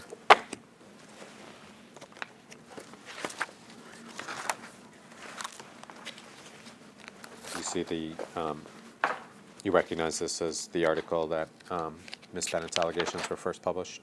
Yes. Okay. And you see that the first publication date there is February 27th, Yes. 2021? Okay. And then you recall Miss Boylan's Medium article came out around February 24th? Yes. Okay. And so why don't you just describe what you recall about this exchange? Yeah, this Yeah. jogs my memory. So I believe that Lindsay Boylan had tweeted something, and Charlotte Bennett had either retweeted it or said something similar, or, you know, I wasn't sure. You know, she's basically supporting Lindsay, essentially. Miss Bennett was. Ms. Bennett was my recollection of that, and that I liked the tweet. Why, you know? Then I remember Danny saying this, calling me. We didn't. I don't think we may have spoke on the phone, but I don't recall exactly. But yeah, she said, "Was that on purpose? Can you unlike it?" And I unliked it. Okay. And why did you like the tweet in the first place, Miss Bennett's tweet? I don't know. I don't even know what it was exactly, so it's hard to say. I don't know. Okay. You recall the tweet being Miss Bennett, sum and substance, saying that if anyone wanted to know what it was like to work in the executive chamber, they should read Miss Boylan's Medium article? I don't know. Okay. Sorry. And then Miss Lever, she was not working as communications director or otherwise for the executive chamber at this point, right? I believe so, yes. You believe she was? I believe she was not working at the executive chamber, sorry. And do you understand why she was asking you to unlike Miss Bennett's tweet? Did I have an understanding why she? Yeah, why was she asking you to do that? I think that, yes, I took it as that she asked me to unlike it because it, as a former, senior Cuomo staffer, it could, people could have thought something about it that I don't, that maybe wasn't intended or who knows, and that, to just, it would, if I could not. Okay. And why did you wind up unliking Miss Bennett's tweet?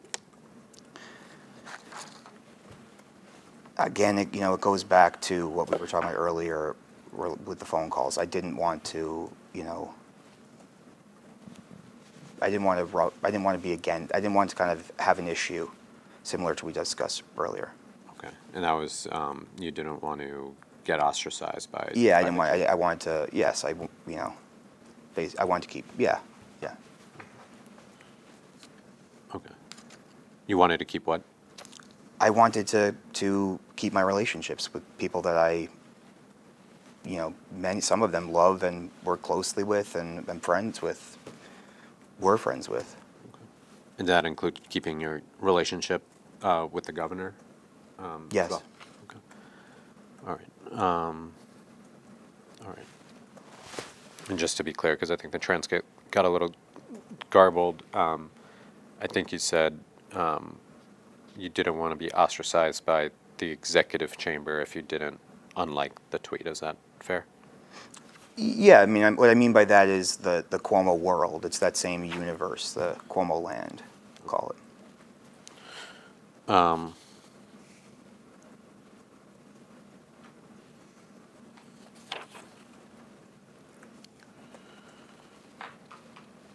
Okay, and then if you go to, so we saw the article with Miss Bennett's allegations came out on February 27th. Do you recall that? We just saw that? Yes. Okay, and if we go to tab 23, do you recall sending a message to Miss Bennett that day? Yes. Okay, and was that via Twitter or some other format? Via Twitter. Okay. And do you recognize that tab 23 is the message that you sent to Miss Bennett? Yes. Okay. So you said, "Hi, Charlotte. I'm so sorry that you had that experience." You were referring to the experience she described in the New York Times article? I was referring, yes, the article. Okay. No one should be treated that way, and assume you're referring again to the way she described being treated in The allegation, yes. Okay. I support you and proud of you for standing up for yourself.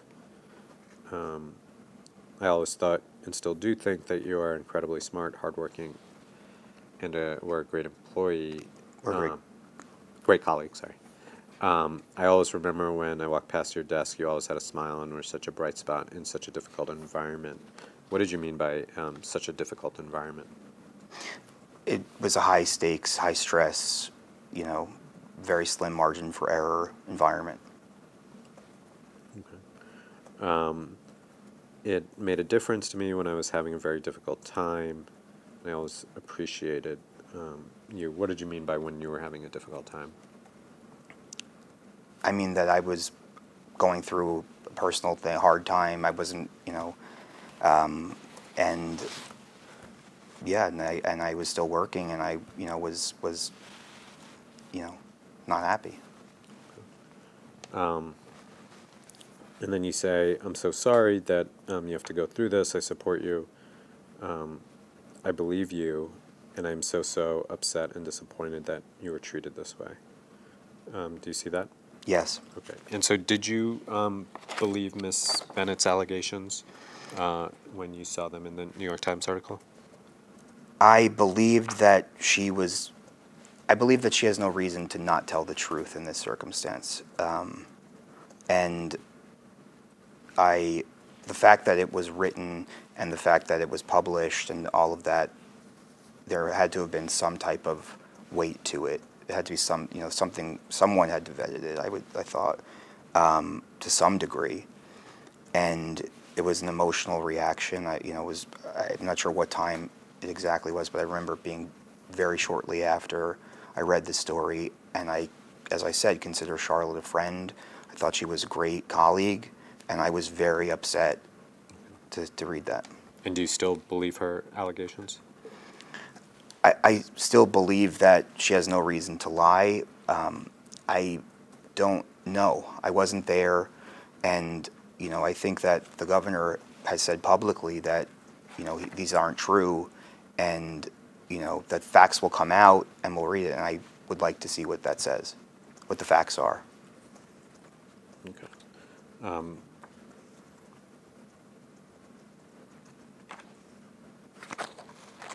Okay, and if you go to the next tab, 24.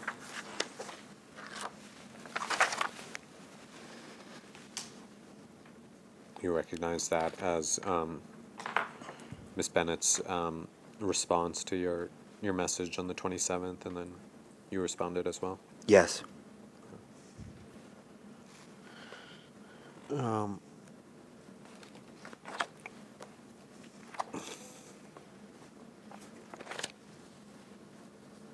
Okay. So you recall, if you go to tab 26, having a call a couple days later with Miss Benton, Stephanie Benton? Yes. Okay. And you recognize tab 26 as notes you took of that call? Yes. Okay. And where did you take these notes? On my iPhone. Okay. And, in the Notes app. in the Notes app? Yeah. Okay. And I think you say at the end you took these notes about 45 minutes after the call? Yes. Okay. And so you had the call and then typed it up later in your Notes app about 45 minutes after the call? Yeah, approximately. Okay. And I think that I either I had something else to do at 2:30 or 3 o'clock, and I was, for my work life, and when that was done, I went back and wrote it down. okay. And just looking at this, does accurately reflect your call with Ms. Benton that day? Yes. So do you at the top, after you said call lasted 11 minutes, she called me at 2. I called her back at 2:23. So Ms. Benton was the one who initiated phone contact that day. Is that your Yes. Okay. And so just going off of the notes, Ms. Benton asked you how you were doing, what you thought. Was that in relation to the article containing Ms. Bennett's allegations? Yes. All right. And you said you were in shock. I'm surprised. Haven't seen him, that being the governor, is that right? Yes. Use that language, use the language from Charlotte's story, that language with anyone before. And then you say, I was sad, disappointed, in shock. She, Miss Benton, Yes. asked me what others were hearing and saying. I told her it's bad and that people are upset and in shock. Who were you referring to as the other people who were upset and in shock? Well, you go on. Why don't we just go on? You said she asked who I spoke to. I told her Danny. That's Danny Lever. Yes. Yes. But that's really it. So were those the folks you had spoken to who were upset about the allegations? Yes. Okay.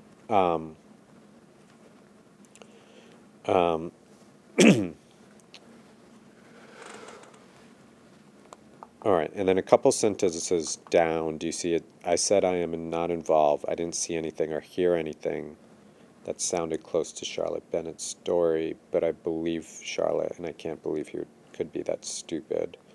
The he being the governor? Yes. Okay. And then when you said I believe Charlotte was the same reason you described earlier, you had no reason to think that Miss Bennett would lie about her allegations or Right. not tell the truth. Okay. All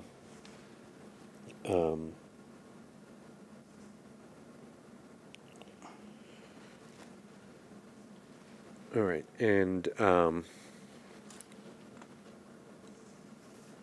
at the bottom here, Miss Benton, this is the last partial paragraph before it goes on to the next page. Okay. She then asked me if I'd spoken to. I said I haven't, only texted a few weeks ago. Who's? Sorry, she's a very close friend of mine, former colleague, and friend of Stephanie's also. Okay, and then there's a reference to. Do you see that? Yes. Okay, and then was the Miss Benton asking? Did you have an understanding why she was asking you whether you had spoken to? Yes. And what was that?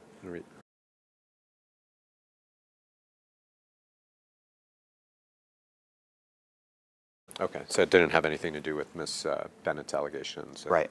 Okay.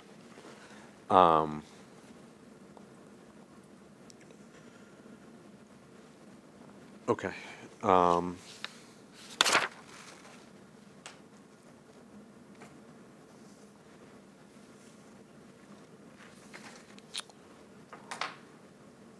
All right, and then just one other comment, just going back to that first paragraph when you said, I said he was the smartest person I had met. How can he be that stupid? What did you mean by that? I meant that he is, I believe, an incredibly smart person, brilliant person who is focused and cares about his career, and I couldn't believe that as the story was written, that he could have behaved like that. The governor? Yes. And then, so you said, I also said that again, I had to participate in one investigation. Was that reference to the Joseph Percoco investigation? Yes. All right. And I want nothing to do with this one. What did you mean by that? I meant that I had to go through that process in the Percoco trial, as we discussed, and that it was a very painful experience for me, and that something that left a mark and took a long time for me to get past. And I was very concerned about. I didn't know anything about what I had read.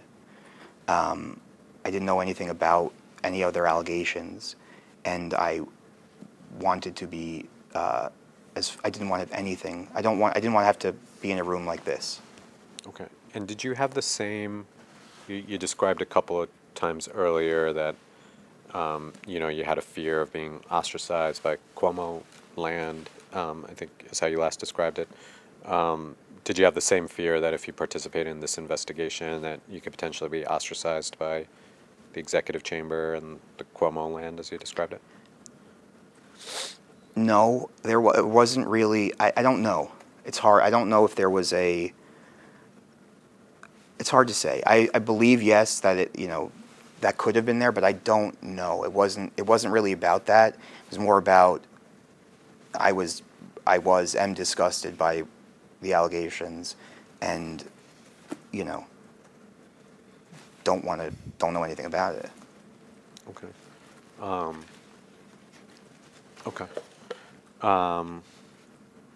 And did you have any conversations with anyone at the executive chamber about voluntarily participating in interviews or any other cooperation with this investigation? No. And to your knowledge, anyone at the executive chamber know that you're sitting down for an interview today? I have no idea. So why don't we go off the record for a minute? Okay.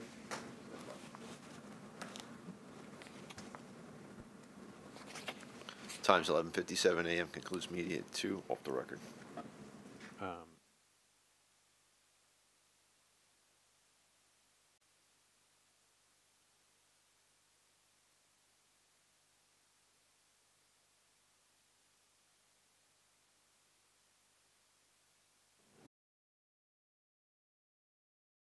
Fine. Time's 12:16 p.m. This begins media at 3 on the record. Okay, Mr. Ball. Did you see allegations that came out about an incident involving the governor and a woman at the wedding of Gareth Rhodes? I saw the reports, yes. Okay. Did you have any? Did you attend Mr. Rhodes's wedding? Yes. Okay. Did you you recall that the woman who made the allegations, her name was Anna Roosh? Do you recall that? It sounds right, but I don't. Okay. Did you observe the governor interacting with Ms. Roosh at Mr. Rhodes's wedding? No. Okay. Do you recall observing anything similar to what was described in the article that came out that Mr. Cuomo had insisted on kissing Ms. Roosh in sum and substance? No, I didn't see no knowledge of it.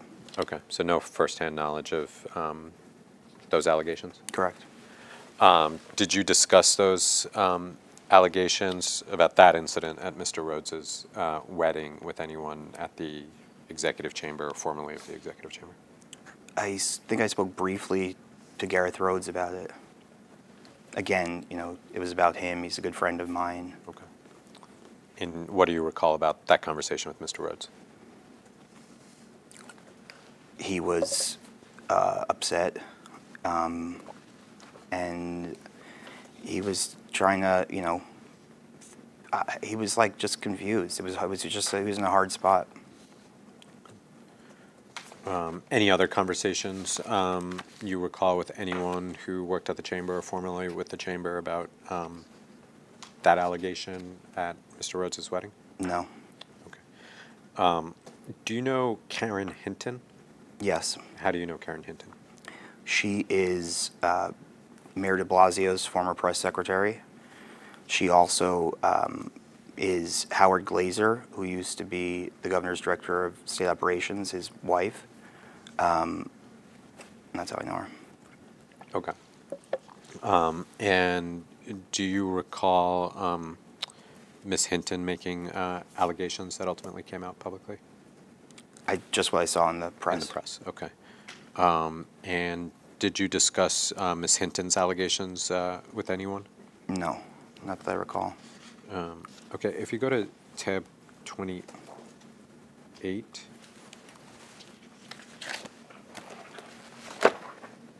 Looks like, is that your email address at the top? Yes. After your name? Okay. And it looks, is this a draft email that was not sent? Do you know? I have no idea. Okay. So it says, how is Karen Hinton doing? Do you see that? Yes. Do you recall drafting an email like this? I don't, but I recall being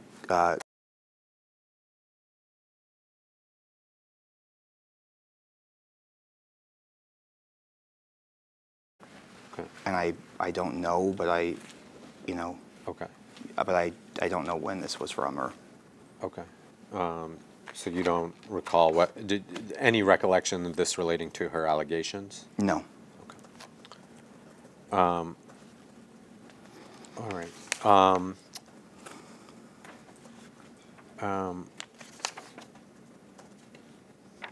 All right. Do you know someone named Anna Liss? Anna Liss, yes. Okay. And did you become aware of Miss Liss's allegations at any point? When I read them in the media. Okay. And did you speak to anyone at the chamber about Miss Liss's allegations? No, not that I recall. Okay. Any firsthand, I should just cover with Ms. Hinton, any firsthand knowledge of her allegations No. that you read about? Any firsthand knowledge of Ms. Liss's allegations that you read about? No. Okay. And you recall that at a later point in March 2021 that there was an anonymous complainant who alleged in a Times Union article that the governor had groped her at the executive mansion? I remember the story, yes. Okay. And how did you become aware of the story? Do you recall? No, I don't recall. Okay. And if you go to, well, you can, just to refresh you, if you go to tab 29.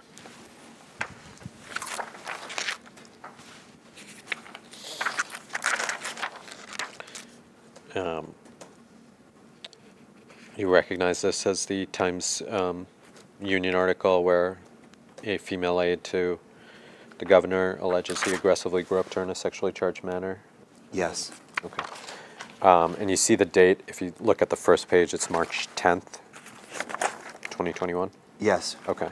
And if you go to the next tab, tab 30, you see that this is, it looks like notes of a call with Jill DeRosa Yes. on March 10th, that same day? Okay. Is that right? That's what it looks like, Okay. yeah. And same as the last piece of notes we saw from your conversation with Benton, you took these in your iPhone notes Yes. app? Okay. And let me just ask you, why did you decide to take notes of the prior conversation with Ms. Benton and then this conversation with Ms. DeRosa, which we'll get into? It's not a practice I normally take. Mm-hmm. I was aware, obviously, of the news reports and that there would be an investigation. And I wanted to be sure that there was a record. I wanted to know so I could tell what happened. If I had a conversation at that time, I wanted to be sure about it. Okay, so, all right, and so just go through, and just looking through the notes, they accurately reflect your phone call with Ms. DeRosa on March 10th of this year? I believe so, yes. So there's, it looks like you guys discussed both Ms. DeRosa's as well as the situation you described earlier with. Yes. Okay. And then after that, it looks like after it's about 10 lines down, it starts, we then both said how awful the situation is. Do you see that? Yes. Okay. And I told her that I threw up after reading yesterday's Times Union story. Do you see that? Yes. Was that referring to the Times Union story that we just... I believe so, yes. Okay. And did you literally throw up when you read the No, story? Or was figurative. Figuratively. Okay. And what was upsetting about reading that article? The entire thing. The allegations? Yeah. Okay. And You said we both said we don't know who that person is. Is that person the anonymous complainant? Yes. Okay. And at any subsequent point, did you learn who the anonymous complainant was? No, I still do not know. Okay. All right, and then it says I asked her if she had gotten a lawyer. Is that you asked Ms. DeRosa? Yes. If she had gotten a lawyer? Okay. And she said yes, and that she was fighting with them. I understood that to mean AMC is Andrew Cuomo, Yes. Melissa DeRosa, and Linda Lacewell, is that right? Yes. Okay. To get them to pay for her legal fees. I told her I thought I had the same fight during Moreland, and I think they ended up paying for hers. I told her I thought it was a good, looks like there's a word missing, she got her own attorney. Do you see that? Yes. Okay. Why did you tell Ms. DeRosa you thought it was a good idea she got her own attorney?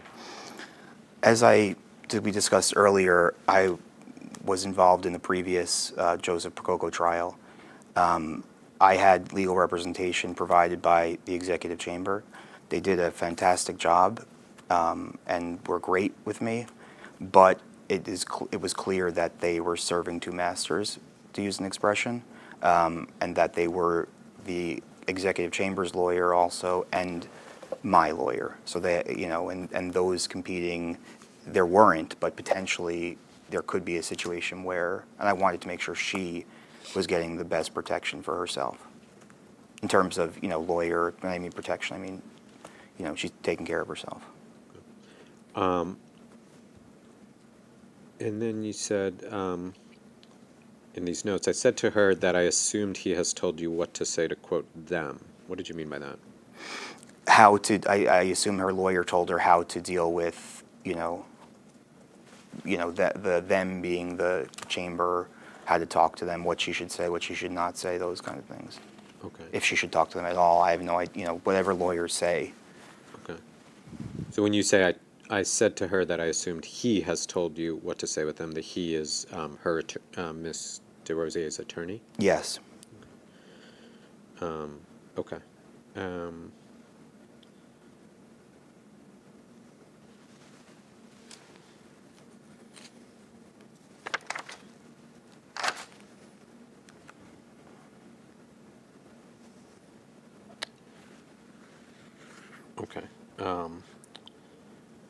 And then just the last full sentence on this page, you said, I told her that she will have her chance to tell her story, she should tell the truth, and that it will come out in the investigation. Do you see that? Yes. Okay. And what did you, was there discussion with Ms. DeRosa that what was being reported, in, at least with respect to her, was inaccurate in some way? I don't recall specifically, but I think that she thought that she did what she was supposed to do and handled it appropriately, and thought that Charlotte was okay, like wasn't, obviously wasn't whatever. And I meant that you should tell what happened, factually what happened, when did she tell you all, I didn't say that, but I said, when I say tell your story, I mean you can tell what happened. Okay. And that it would all come out. There's an investigation being done, and that you guys will find the truth, and, we'll go from there.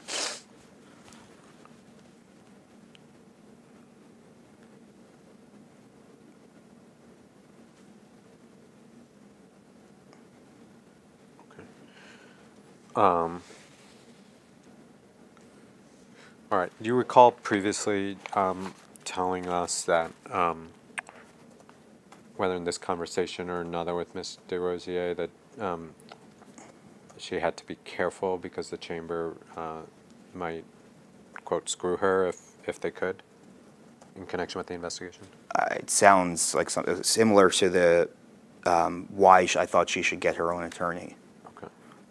And what did you mean by that? That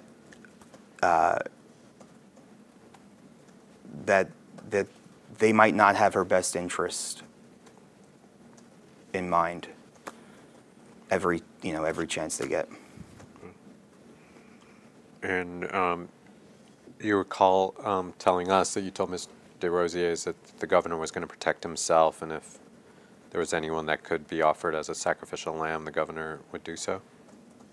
I don't recall saying that, but it's, sounds like something I could have said. To Ms. DeRosa? Yes.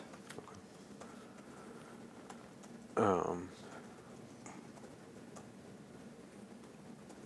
right. So you recall, just going back, you told us that you discussed with Ms. DeRosa. Do you recall that? In the December 2020 timeframe? Okay. You recall discussions with Ms. DeRosa about a nickname that the governor had for in those conversations?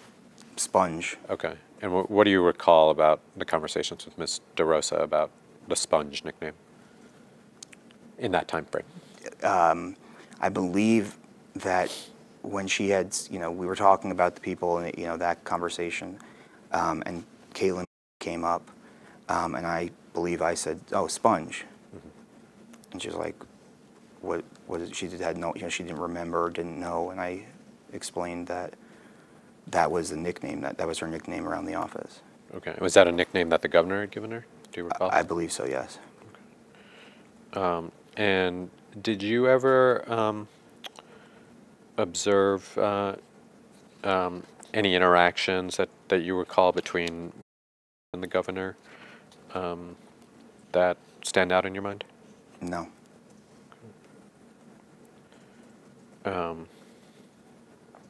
Okay. And did you, turning to another subject, did you read about when they became public allegations by Miss Alyssa McGrath? Yes. Okay. And when you were at the chamber with Miss McGrath, did you have occasion to observe her interactions with the governor? No. Not that I recall. Okay.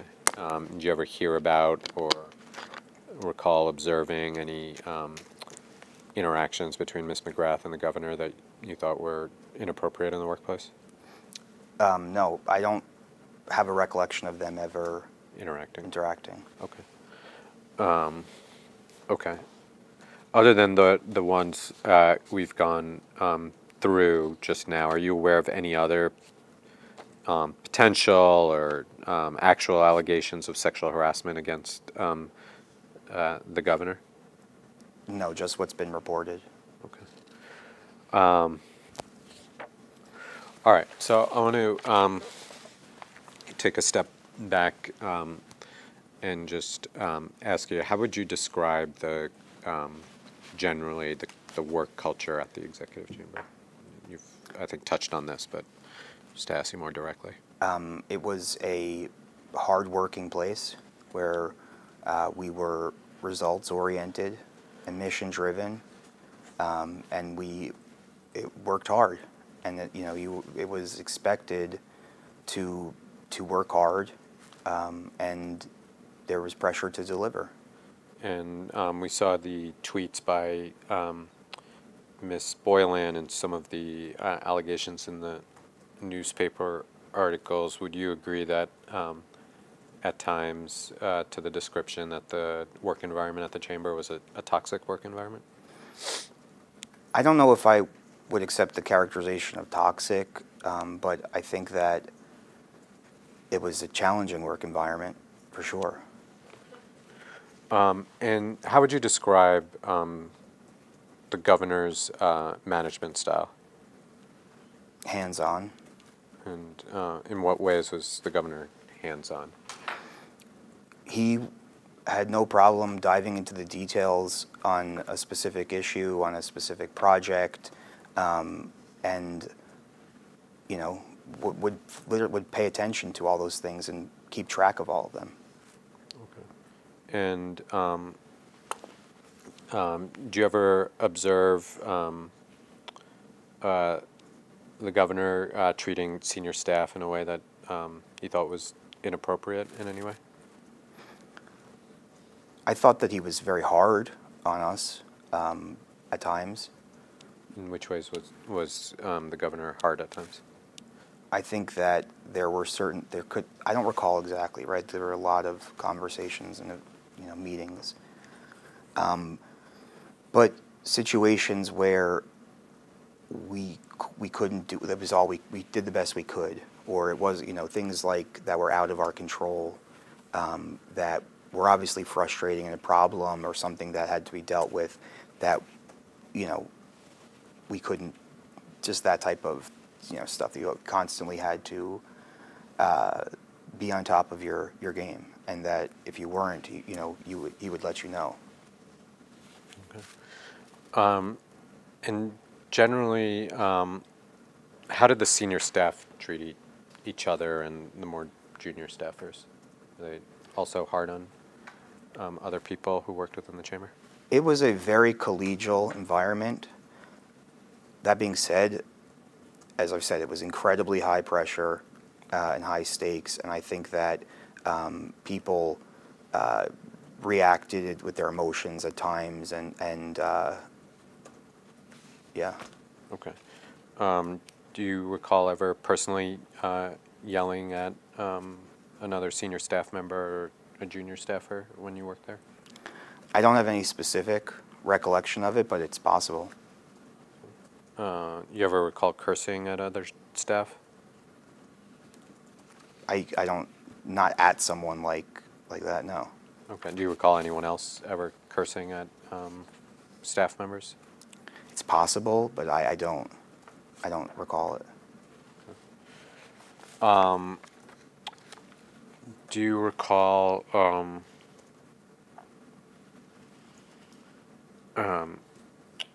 any jokes being made by the governor of a sexual nature? No, not sexual. Okay. Any jokes by the governor that you thought were inappropriate in any way that you recall? No.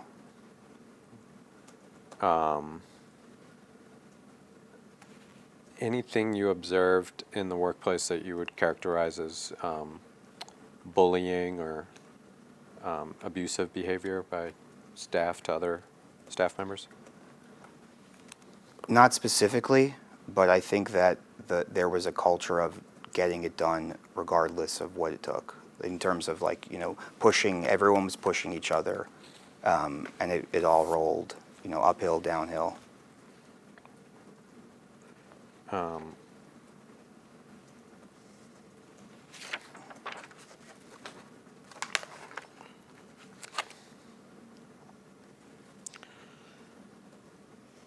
And how would you describe your own relationship with the governor? A good one. Okay. How often, and I know probably changed over time, but how often would you interact with the governor during that last few years when you were regularly? Secretary? Okay, on a daily basis? For the most part. Okay. And what was the general context? Was it one-on-one meetings, group meetings, or traveling together? All of the above. Okay.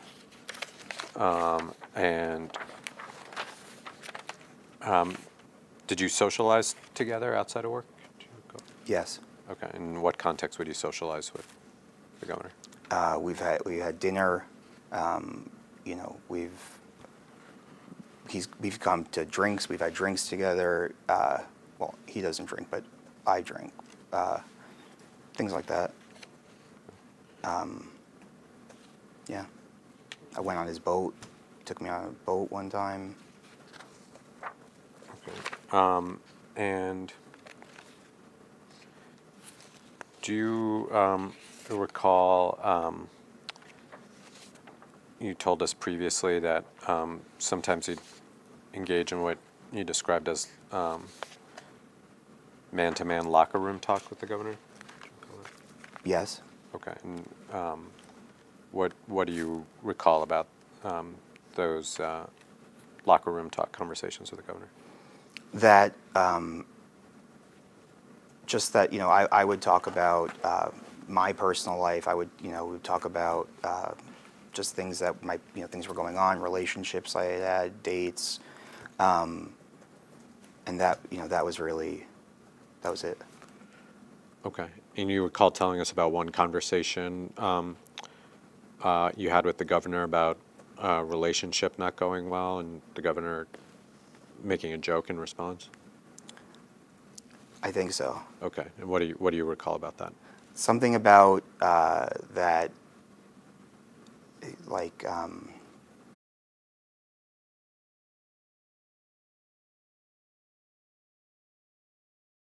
And I believe you told us that the governor had joked that your relationship was not going well because friend, do you recall that? vaguely. I remember that we talked about it. I remember that yes. Okay. So you remember that conversation with the governor? Vaguely. Okay. All right. And you recall telling us about that conversation in the first meeting we had with you? I recall talking about this topic, yes. Okay. Anything else similar you recall in your locker room talk, what you described as locker room talk with the governor? No.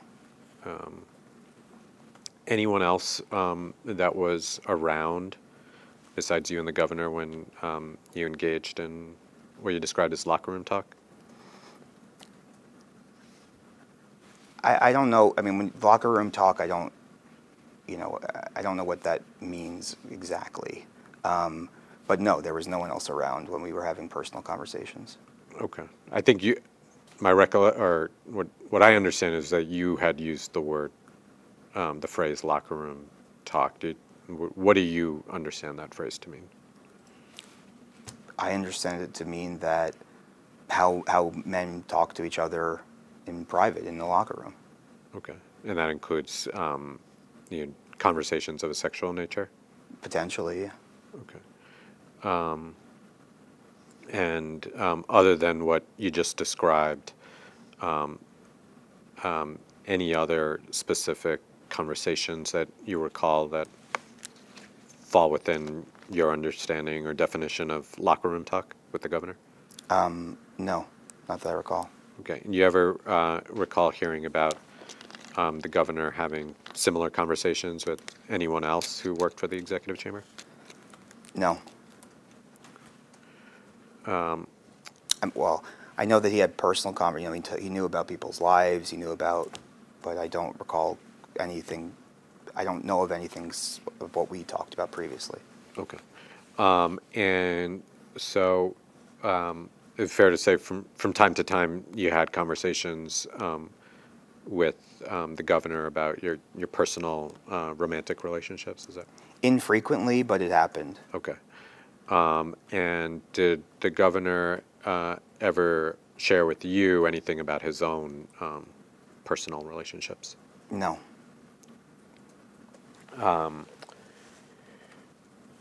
Do you recall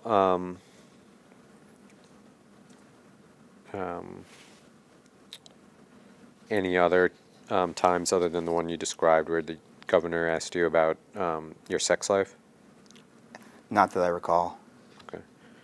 You recall the governor ever making jokes about the sex lives of you or anyone else who worked for the executive chamber?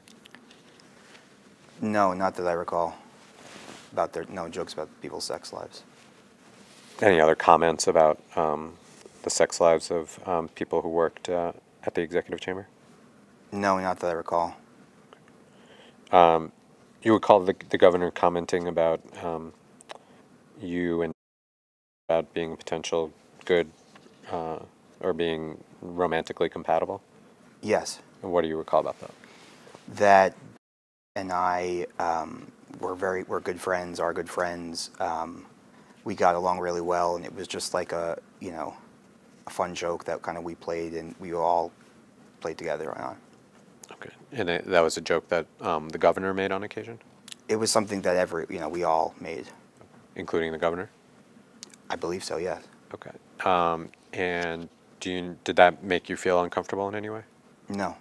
And do you know whether it made feel uncomfortable in here? I don't believe it did. And why not? She never expressed that she didn't want to take part in it. She never said, stop. It wasn't like an issue. Did you ever talk to about it? Not that I recall, but I'm sure, we made, I'm sure we talked about it, but not that I don't recall a specific conversation about it. You don't recall a specific conversation with her where she said that she was comfortable with those types of comments. Is that fair? Fair. I don't remember a conversation saying, that she was comfortable or that she wasn't comfortable. She just was, we were all participating in it, and it seemed to be having a good time, and, all in good fun. Do you recall the governor ever joking about the size of his hands in front of other people? Not that I recall. You recall the governor ever commenting on someone's physical appearance in your presence? Not that I recall. I mean, he would make comments like about my shoes. Anything else? Not really. Oh. You recall the governor asking about someone's relationship status in your presence? Not that I recall. Okay.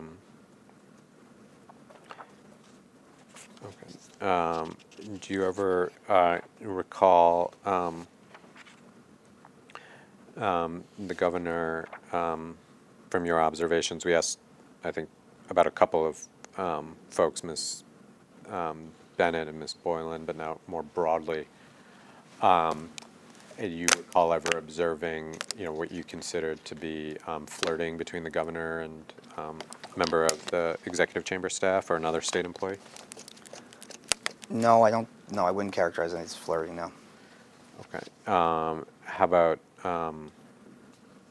Did you ever see the governor touching anyone in the workplace setting or otherwise where you thought it was inappropriate? No.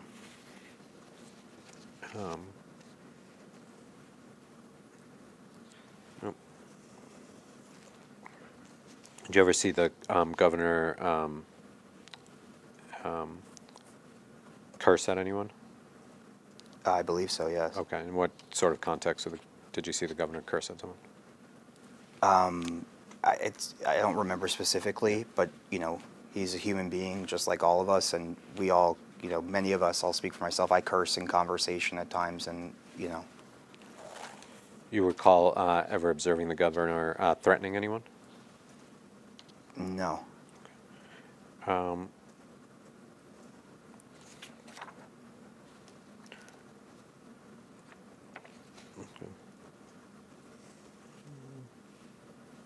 Have you ever seen the governor throw something at someone? No. An object? No. I mean, I played catch with him. Well, I mean, not in a way that the other person was expecting, out of anger. Correct. I've not seen that. Okay. Are you recall of hearing about? Do you recall hearing about another staff member sitting on the governor's lap, a female staff member? Yes. Okay. And why don't you tell us what you recall about that? I recall a conversation I had with where she said that she ended up sitting on the governor's lap for a brief moment at the Super Bowl party. And I remember her being incredibly embarrassed about it. Okay. And were you at the Super Bowl party that she described? No. Okay. And called you after the event and described what? I believe we spoke the next morning. Okay. I'm not sure if it was a phone call or in person. Okay. And why don't you describe, to the best of your recollection, what you recall about that conversation? I had asked how the party went.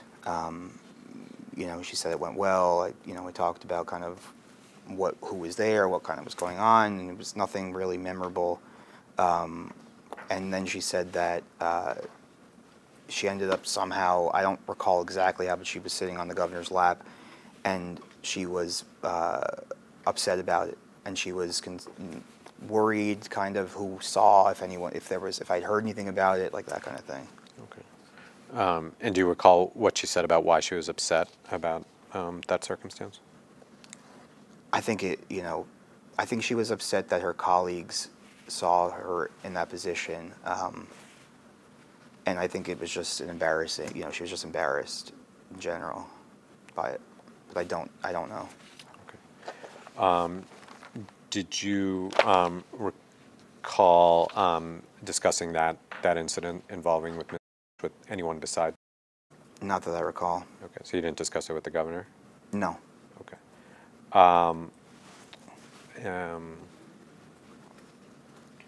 Okay. Do you recall talking about this incident, whether she was afraid that Ms. DeRosa would be upset by the incident? I think so.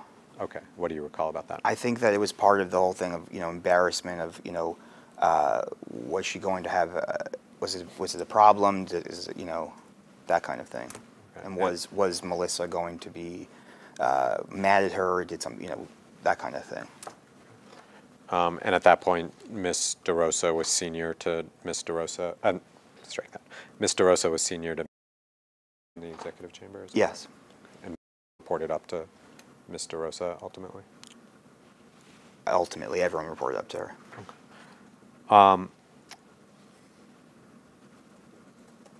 Okay. You recall hearing about another incident when someone, when the governor was laying his head in someone else's lap, another member of the executive chamber? No, I don't recall that. Okay.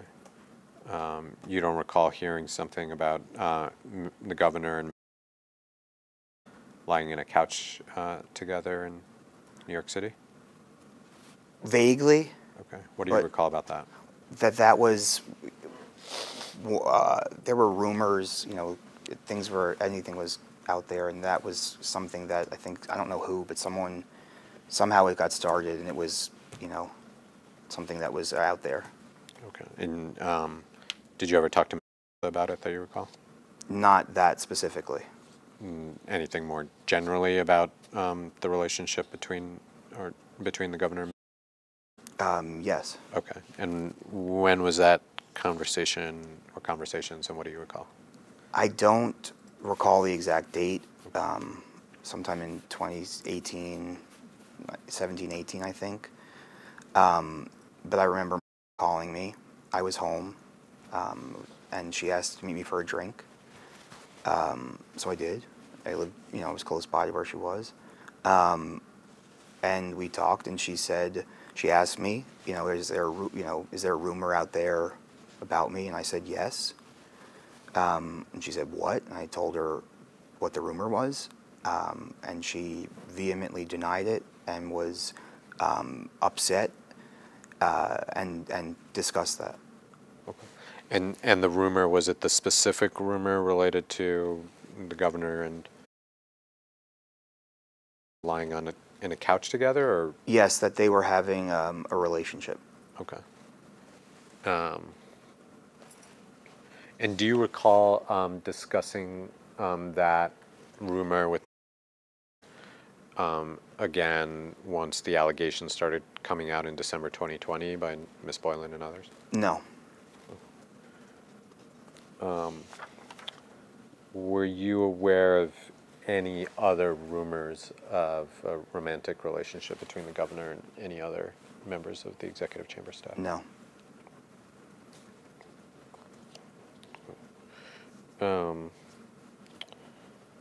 Are you aware of any instances where the governor decided to hire a woman after meeting her at an event? I don't, can you repeat the question? Yeah, sure. So what I'm trying to get at, you recall any instances where the governor went to an event, met a woman, and then came back and said, we should hire her? I don't recall specifically, but meeting people at events that he found impressive, or people that worked in state agencies that he thought were doing a good job, he would, it wouldn't be surprising for him to try and bring someone to the executive chamber after meeting them and talking to them to at least see if they could, you know, could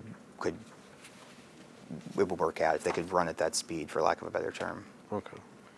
All right. Any instances where you thought that the governor wanted to hire a woman that he met because of, you know, at an event because of her looks? No.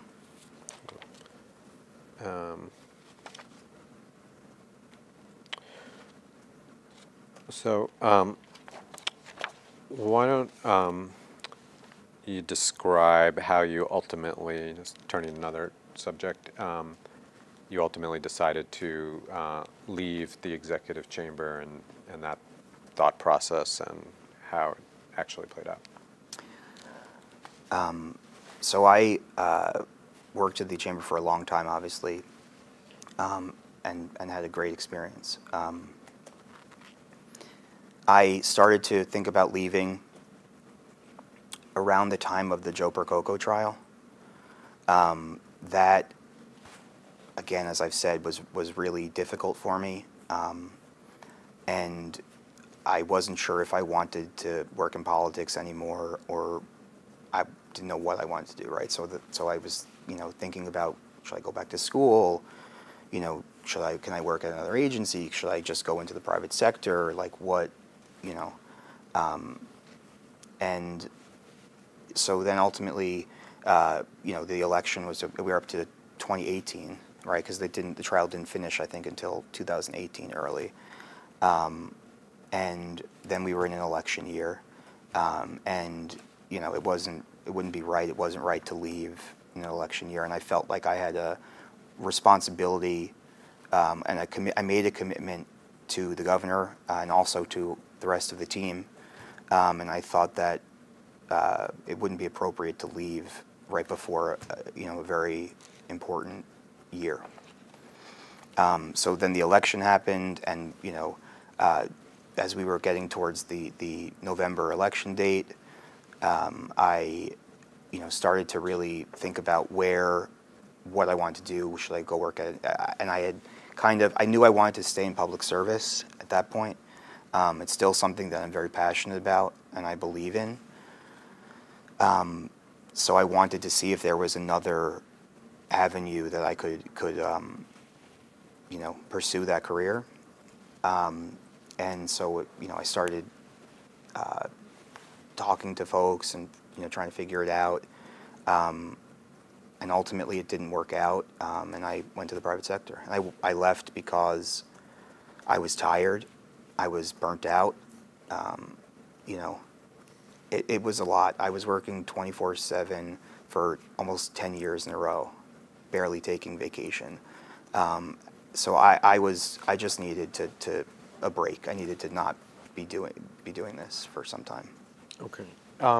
And do you recall telling us that after Mr. Percoco's trial that your relationship with the governor changed? I think that throughout the course of my time our relationship changed. Okay. And do you recall describing to us that the Percoco trial was one turning point in your relationship with the governor? I believe so. It's possible. Yes. So sure. And that the governor started being rude to you and saying things like, Joe Percoco did your job better, or Joe did your job better? Yes. Okay. And you recall telling us that you were offended by these comments? Yes, I was offended by that. Okay. And and that after the trial, that the rude comments from the governor kept intensifying. Do you remember telling us that? Yes. Okay. And what else besides Joe did your job better? Do you recall specifically about comments from the governor that offended you and were intensifying? It wasn't really specific comments. It was just a constant, I could never do enough. I could never you know, I could never, it was never enough.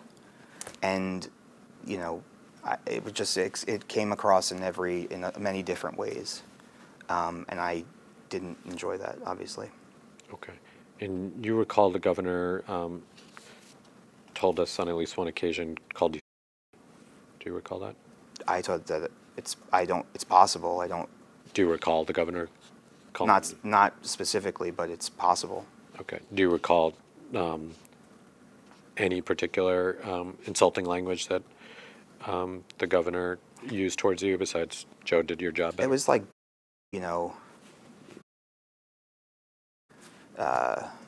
you know, things like that, like, you know, silly type phrases that were clearly, you know, I don't want to say a dig, but like a dig. Okay. But like, okay. You know. Anything else you recall that you know, insulting language used by the governor directed towards you? No, it was never really personal in the sense of like personal attacks. It was just about things that were happening. So you didn't consider comments like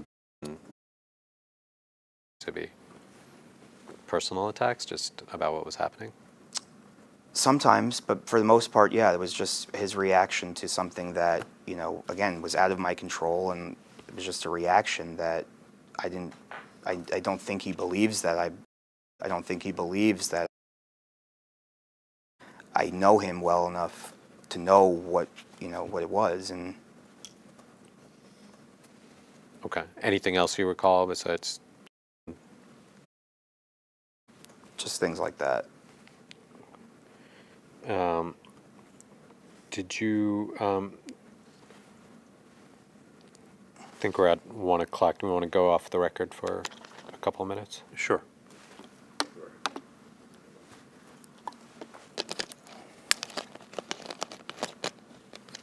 Time is 1:02 p.m. This concludes media 3 off the record.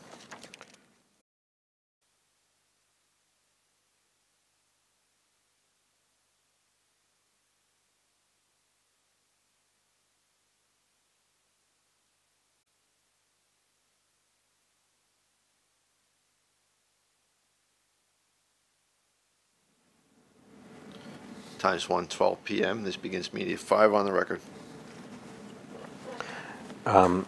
Mr. Ball, other than what we were just discussing, you recall any other instances of the governor making fun of you or making you the butt of any jokes? Not that I recall. Okay. You ever recall the governor asking you to perform in any way for others? What do you mean by perform? I don't. Well, you told us previously that the governor sometimes asked you to sing at the office. Do you recall that? Yeah, like things like that. Yeah. Okay. And what do you also said that you were often used by the governor as a court jester, is I think the term you used? I don't recall that term, but I think that in situations where levity could have been used, I think that I was a good foil for that. What examples of that do you recall? Like, we took a trip to Puerto Rico. It might have been the trip that we looked at the itinerary before. But I was kind of outlining the day of events, and you know, who would be going where, what it all would look like, all that stuff. And you know, at some point, the governor yelled out like, "Oh, you know, like, say the names as they really are," because I was butchering some pronunciations of some towns and words, and you know, I was like, "No, I don't want to do that," and you know, it's like, "Come on, do it," and then I did it, and you know, it was fine, but that was an example of the type of thing, but it wasn't, you know, those situations didn't really. I wasn't offended by it. Okay.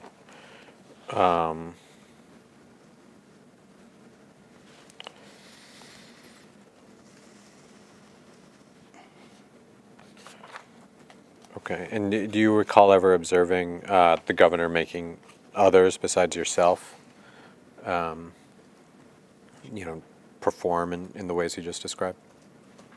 No. Never making anyone. Okay. Do you recall telling us that on occasion that if the governor got upset at you for a particular reason that he wouldn't speak to you for a period of time? I don't recall the specific conversation, but I think that yeah, if something happened, that we would go a couple days or a week or two without talking, about, unless it was things that we had to talk about to get business done. Okay. So do you recall occasions when the governor was upset with you and would stop talking to you in large Yes. part? Okay. And for what types of reasons would the governor stop talking to you? He wasn't happy with how things were going on the team, where something had happened, or things that, again, like things that just happened that we couldn't control, or things that if a mistake was made, or if something went wrong at an event, if somebody didn't, if things like that, just things that varying degrees depending on what it was. Okay. And how long would these periods last when the governor was upset and he wouldn't speak to you? It's hard to, it was infrequent, so it was, it wasn't too long ever. Now, you recall the phrase "mean girls" being used at the executive chamber? Yes. Okay, and who did that refer to? It referred to a group of like Melissa DeRosa, Stephanie Benton, Danny Lever, and Annabelle Walsh. Okay. And Jill DeRosier sometimes. Okay. And what was the origination of? They were those people, and I kind of was in and out depending on the events of the day in that group, so to speak. But I think it was because it was a group of women who were very senior and who stuck close. They were stuck together, and I think it was like that, almost like the movie Mean Girls, where it was like a group of girls. It was just something silly like that, I think. Okay. And were you ever part of the group that was referred to as the Mean Girls? Do you know? I was in, as I said, I was kind of tangentially. I was there on the perimeter because I had good relationships with many of them individually, and I had to work with them very closely too. So, kind of was in and out. Okay. And do you ever recall referring to Melissa DeRosa as Regina George, who is one of the characters from that movie? It sounds like something I could have said. And did Miss DeRosa ever refer to herself that way that you recall? Yes. Okay. And did you ever tell the governor that that Miss DeRosa and the others you described, including yourself tangentially, you said were the quote mean girls at the chamber? He was aware of it. How do you know he was aware of it? Because I remember at events where, like staff parties or something, where, he would see them, it became a thing, right? Like he would see them all standing together, or us sometimes talking together just with ourselves. And he wanted it to, you guys should be out talking to other, talk to everybody, and you can't always, you can't just hang out with each other. And in that context, he used that phrase, the mean girls? Yeah, I believe so. Okay. So I want to get back to the process for leaving the executive chamber. Before we get back to your individual experience, generally, what was the process for if someone, especially in the senior staff, wanted to leave the executive chamber? Every situation, I think, was different, frankly. And I think that it varied depending on what the person wanted to do next, and if they wanted to, it all, everyone kind of did their own thing in that sense. Everyone, there wasn't really a policy. Okay. Did whether formally or informally, did any executive chamber employees have to seek permission to leave the executive chamber and go to another agency, for example? Yeah, I mean, I don't know permission, but yes, they would have to kind of coordinate it with their boss, and that, yeah. Okay. And are you aware of any instances where the executive chamber prevented someone from leaving the chamber to go to another job offer at another state agency? Yes. And what instances do you recall? Myself. And what do you recall about that? As we discussed around the time of the campaign, I was starting to think about other agencies I wanted to go to if I didn't want to leave public service, but I knew I needed a break from the executive chamber. So I talked to Melissa and Jill and the governor to some degree about the MTA, going to the MTA. It was obviously right around the time of the Summer of Hell, and they still have tremendous challenges there, and I wanted to try and help improve them, work on them. Everyone was supportive. I spent time going and meeting with Pat Foy, who was the chair and CEO. We kind of talked about what I would work on, how I would be working with him, what I could do, and yeah, and then it kind of was supposed to happen. I thought it was going to work out, and it didn't. Okay, and why didn't it work out? It was my understanding that,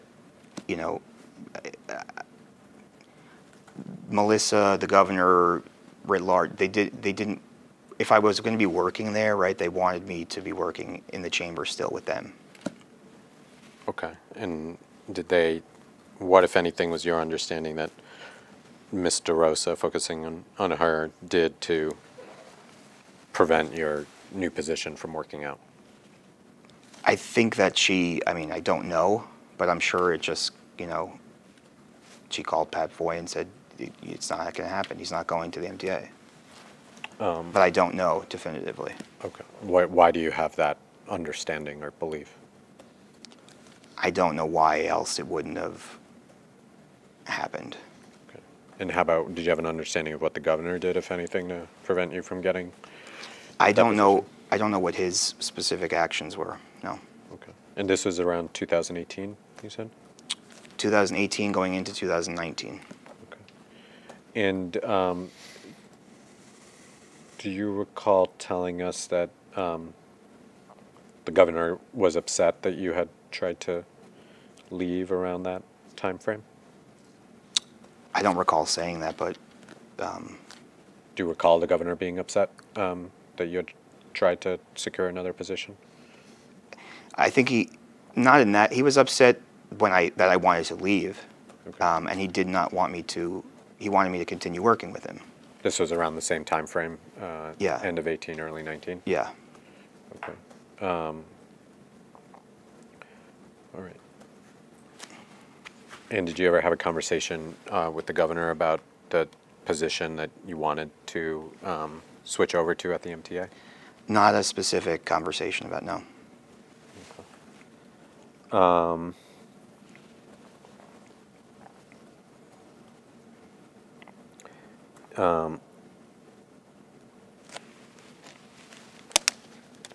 And do you recall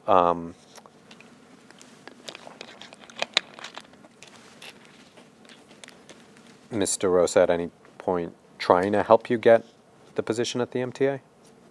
Telling you she was trying? Yes. Okay. And did you believe her? I did, yes. Okay. And then, but at a later point, you came to believe that she told Mr. Foy that you shouldn't be hired? Yes, I shouldn't, yes. Okay. And what do you recall about Ms. DeRosa saying that she was trying to help you? I recall when I was having these conversations about, I wanted to leave and what different agencies and what I wanted to do, that, we talked about the MTA. She supported the idea. She told me she supported the idea, and she told me, she was like, yes, go call Pat, go and set up the meeting, go talk to him. Okay. And then at what point did it change in your mind that you had an understanding that she was not helping you and actively? A couple of weeks later. Okay. And your understanding was that Mr. Foy thought you were qualified and wanted to hire you? Yes. And how did you get that understanding? We had talked about a salary position, and, talking about HR is going to reach out to you, this is going to happen, this how, that kind of thing. Okay. So the discussions went far along with Mr. Foy? Yes. Okay. Okay.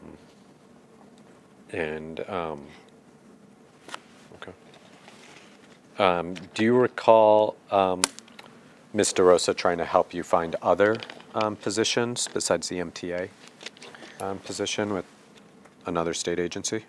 No, I don't.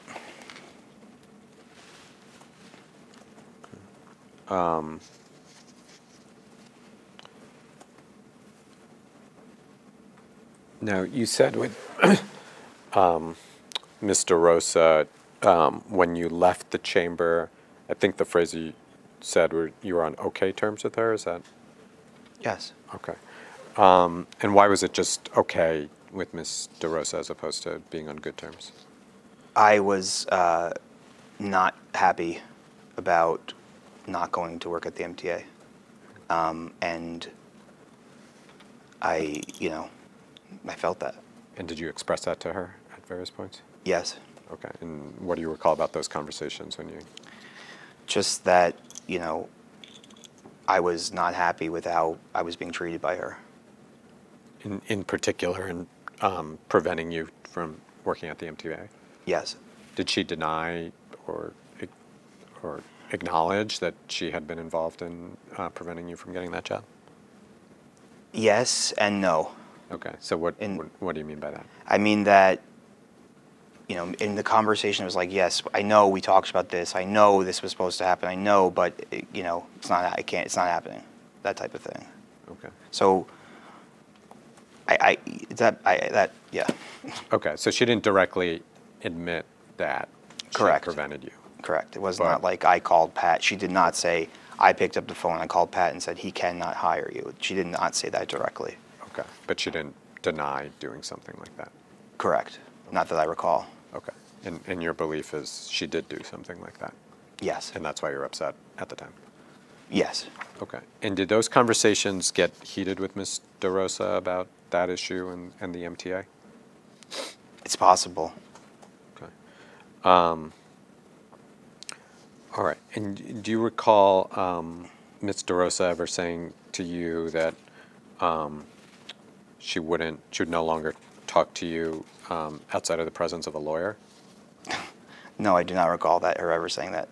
We decided at a certain point that we were not going to speak to each other, and we both agreed that we weren't going to do it. Okay. And when was this approximately? Around that same time.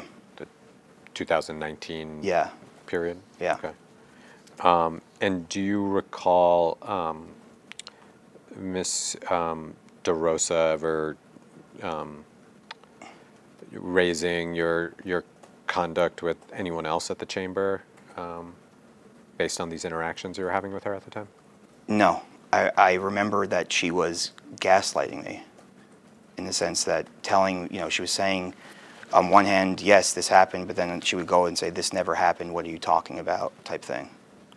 And that, I remember being very upset and angry that she was just making me feel like I was a crazy person for saying that conversations happened that she said never happened. Okay. Do you recall ever having a, without getting into substance, ever having a conversation with Miss Mogul, Judy Mogul, about issues that Miss DeRosa had raised with Miss Mogul involving yourself? I'm not aware. I don't recall specifically. I know that Judy Mogul is someone that I talked to also about the situation. And were you seeking legal advice in those conversations, or I was seeking just advice on how to deal with? on how to deal with it, on what I should do. Yeah. Okay. And so you don't recall Miss DeRosa going to Miss Mogul to asking or at least being made known to you that Miss Mogul was wanted to speak to you about your behavior in some way? I'm not aware of that. Okay. How about Miss DeRosiers in any way? Did she talk to you about this situation involving Miss DeRosa, or otherwise just any concerns about your conduct at the chamber? Yes, she and I spoke about my relationship with Melissa. Okay. And that we agreed that it was not productive to speak anymore to each other. All right. Did you also speak to Alfonso David about the situation involving Ms. DeRosa? I believe so, yes. Okay. And what generally were your conversations, and what were you? Why don't we start with Miss Mogul? What were those conversations like at a high level? Just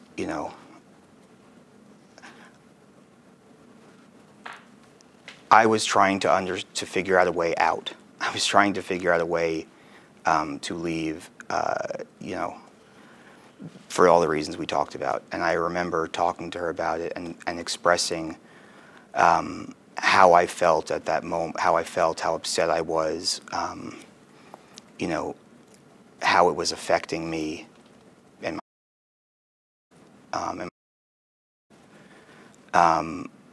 and that was what should I do? How should I, that kind of thing. And what did Miss Mogul counsel you to do, if anything? It was, she was really comforted me, and in the sense of, just kind of talk to Jill, we'll figure it out, I'm sorry, it'll work, that kind of stuff. Okay. And how about your conversations with Miss DeRosiers about this situation? Similar. And Mr. David, Alfonso David? I don't recall specifically what we discussed. Okay. But Alfonso was somebody that I trust and went to it for career advice, generally.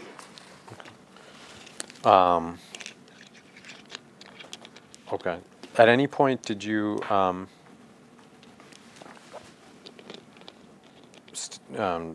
stop showing up while you were at the chamber before you left?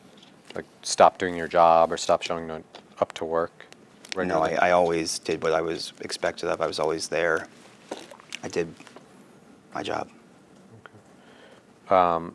And you described, why you didn't leave on, let's say, good terms with Ms. DeRosa when you left. How are the terms with the governor when you left the chamber in 2020? Fine. Wasn't warm and fuzzy goodbye, but wasn't negative. There wasn't anything like memorable about it. And why wasn't it a warm and fuzzy goodbye? Did it relate to the same situation with Ms. DeRosa, or? I believe so, but I don't know. Okay. And have you spoken to the governor since you left in January 2020? I texted him happy birthday, and I texted him that I thought he did a good job after an interview, and he responded, "Thank you," and "Thanks," something like that. That was it. Okay. And what was the interview? Was it related to, and was it before or after the allegations? Well before. I thought it was, I believe it was the Howard, when he went on Howard Stern. Okay. I'm not sure. And are those the only times you've spoken or texted or communicated with the governor since Yes. he left? Okay.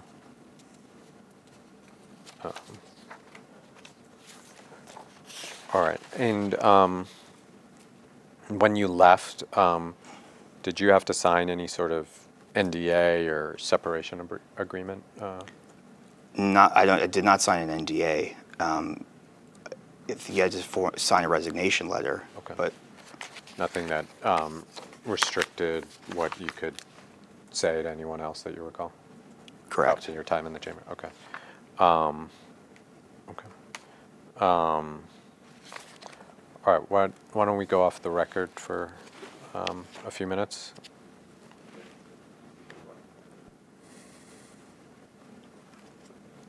Time is 1:35 p.m. This concludes media fall off the record.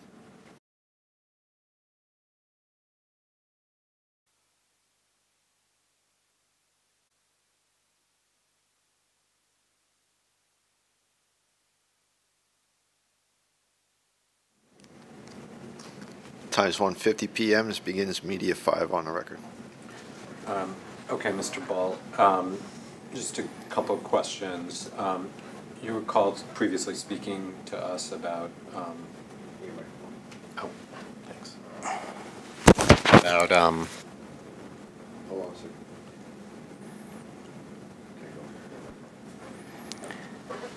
a couple of events at the executive mansion that you either attended or heard about. Do you recall that, speaking to us about that? I think so, yes. Okay. So you said you recalled when we spoke to you previously that there was an instance in which had a few drinks and therefore could not drive home, and so she stayed overnight at the executive mansion. Do you recall that? I don't recall. I recall her staying over Okay. and discussing. I'm not sure about the part before it. Okay. What do you recall about staying the night at the executive mansion on? I recall that we were there for, like something, dinner. It was like budget season, I believe. Okay. And the budget was the last week of the budget, and we had dinner, and it was a late night. And I think it was, she maybe had one or two glasses of wine and was tired. It was late, and she lived so I think she had to be back down there early in the morning. So I think it was just and I stayed over also that night. Okay.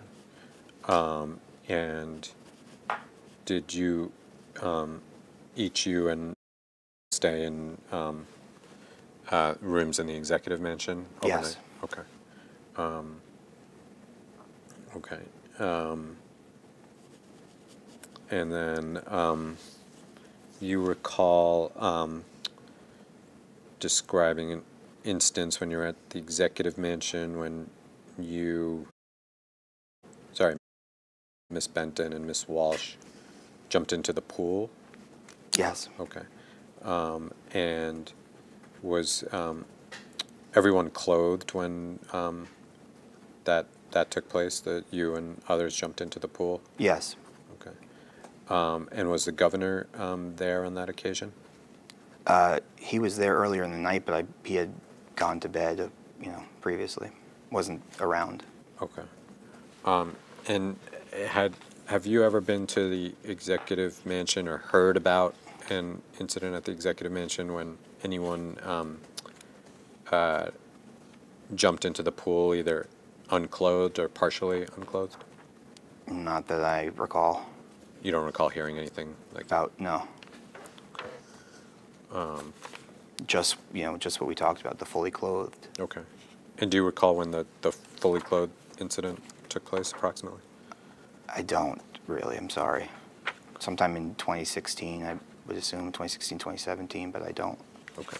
And do you remember the occasion for the gathering at the executive mansion when that took place? I don't. Okay. Was it you recall whether it was a social event or a work related? I don't recall. All right. So I guess, speaking to us a couple times and today and knowing what our investigation is about, is there anything else you can think of that would potentially be relevant to the investigation as you understand it? No, as I said here today, no. Okay. Is there anything you would like to add to your prior answers today or wish to clarify before we wrap up? No.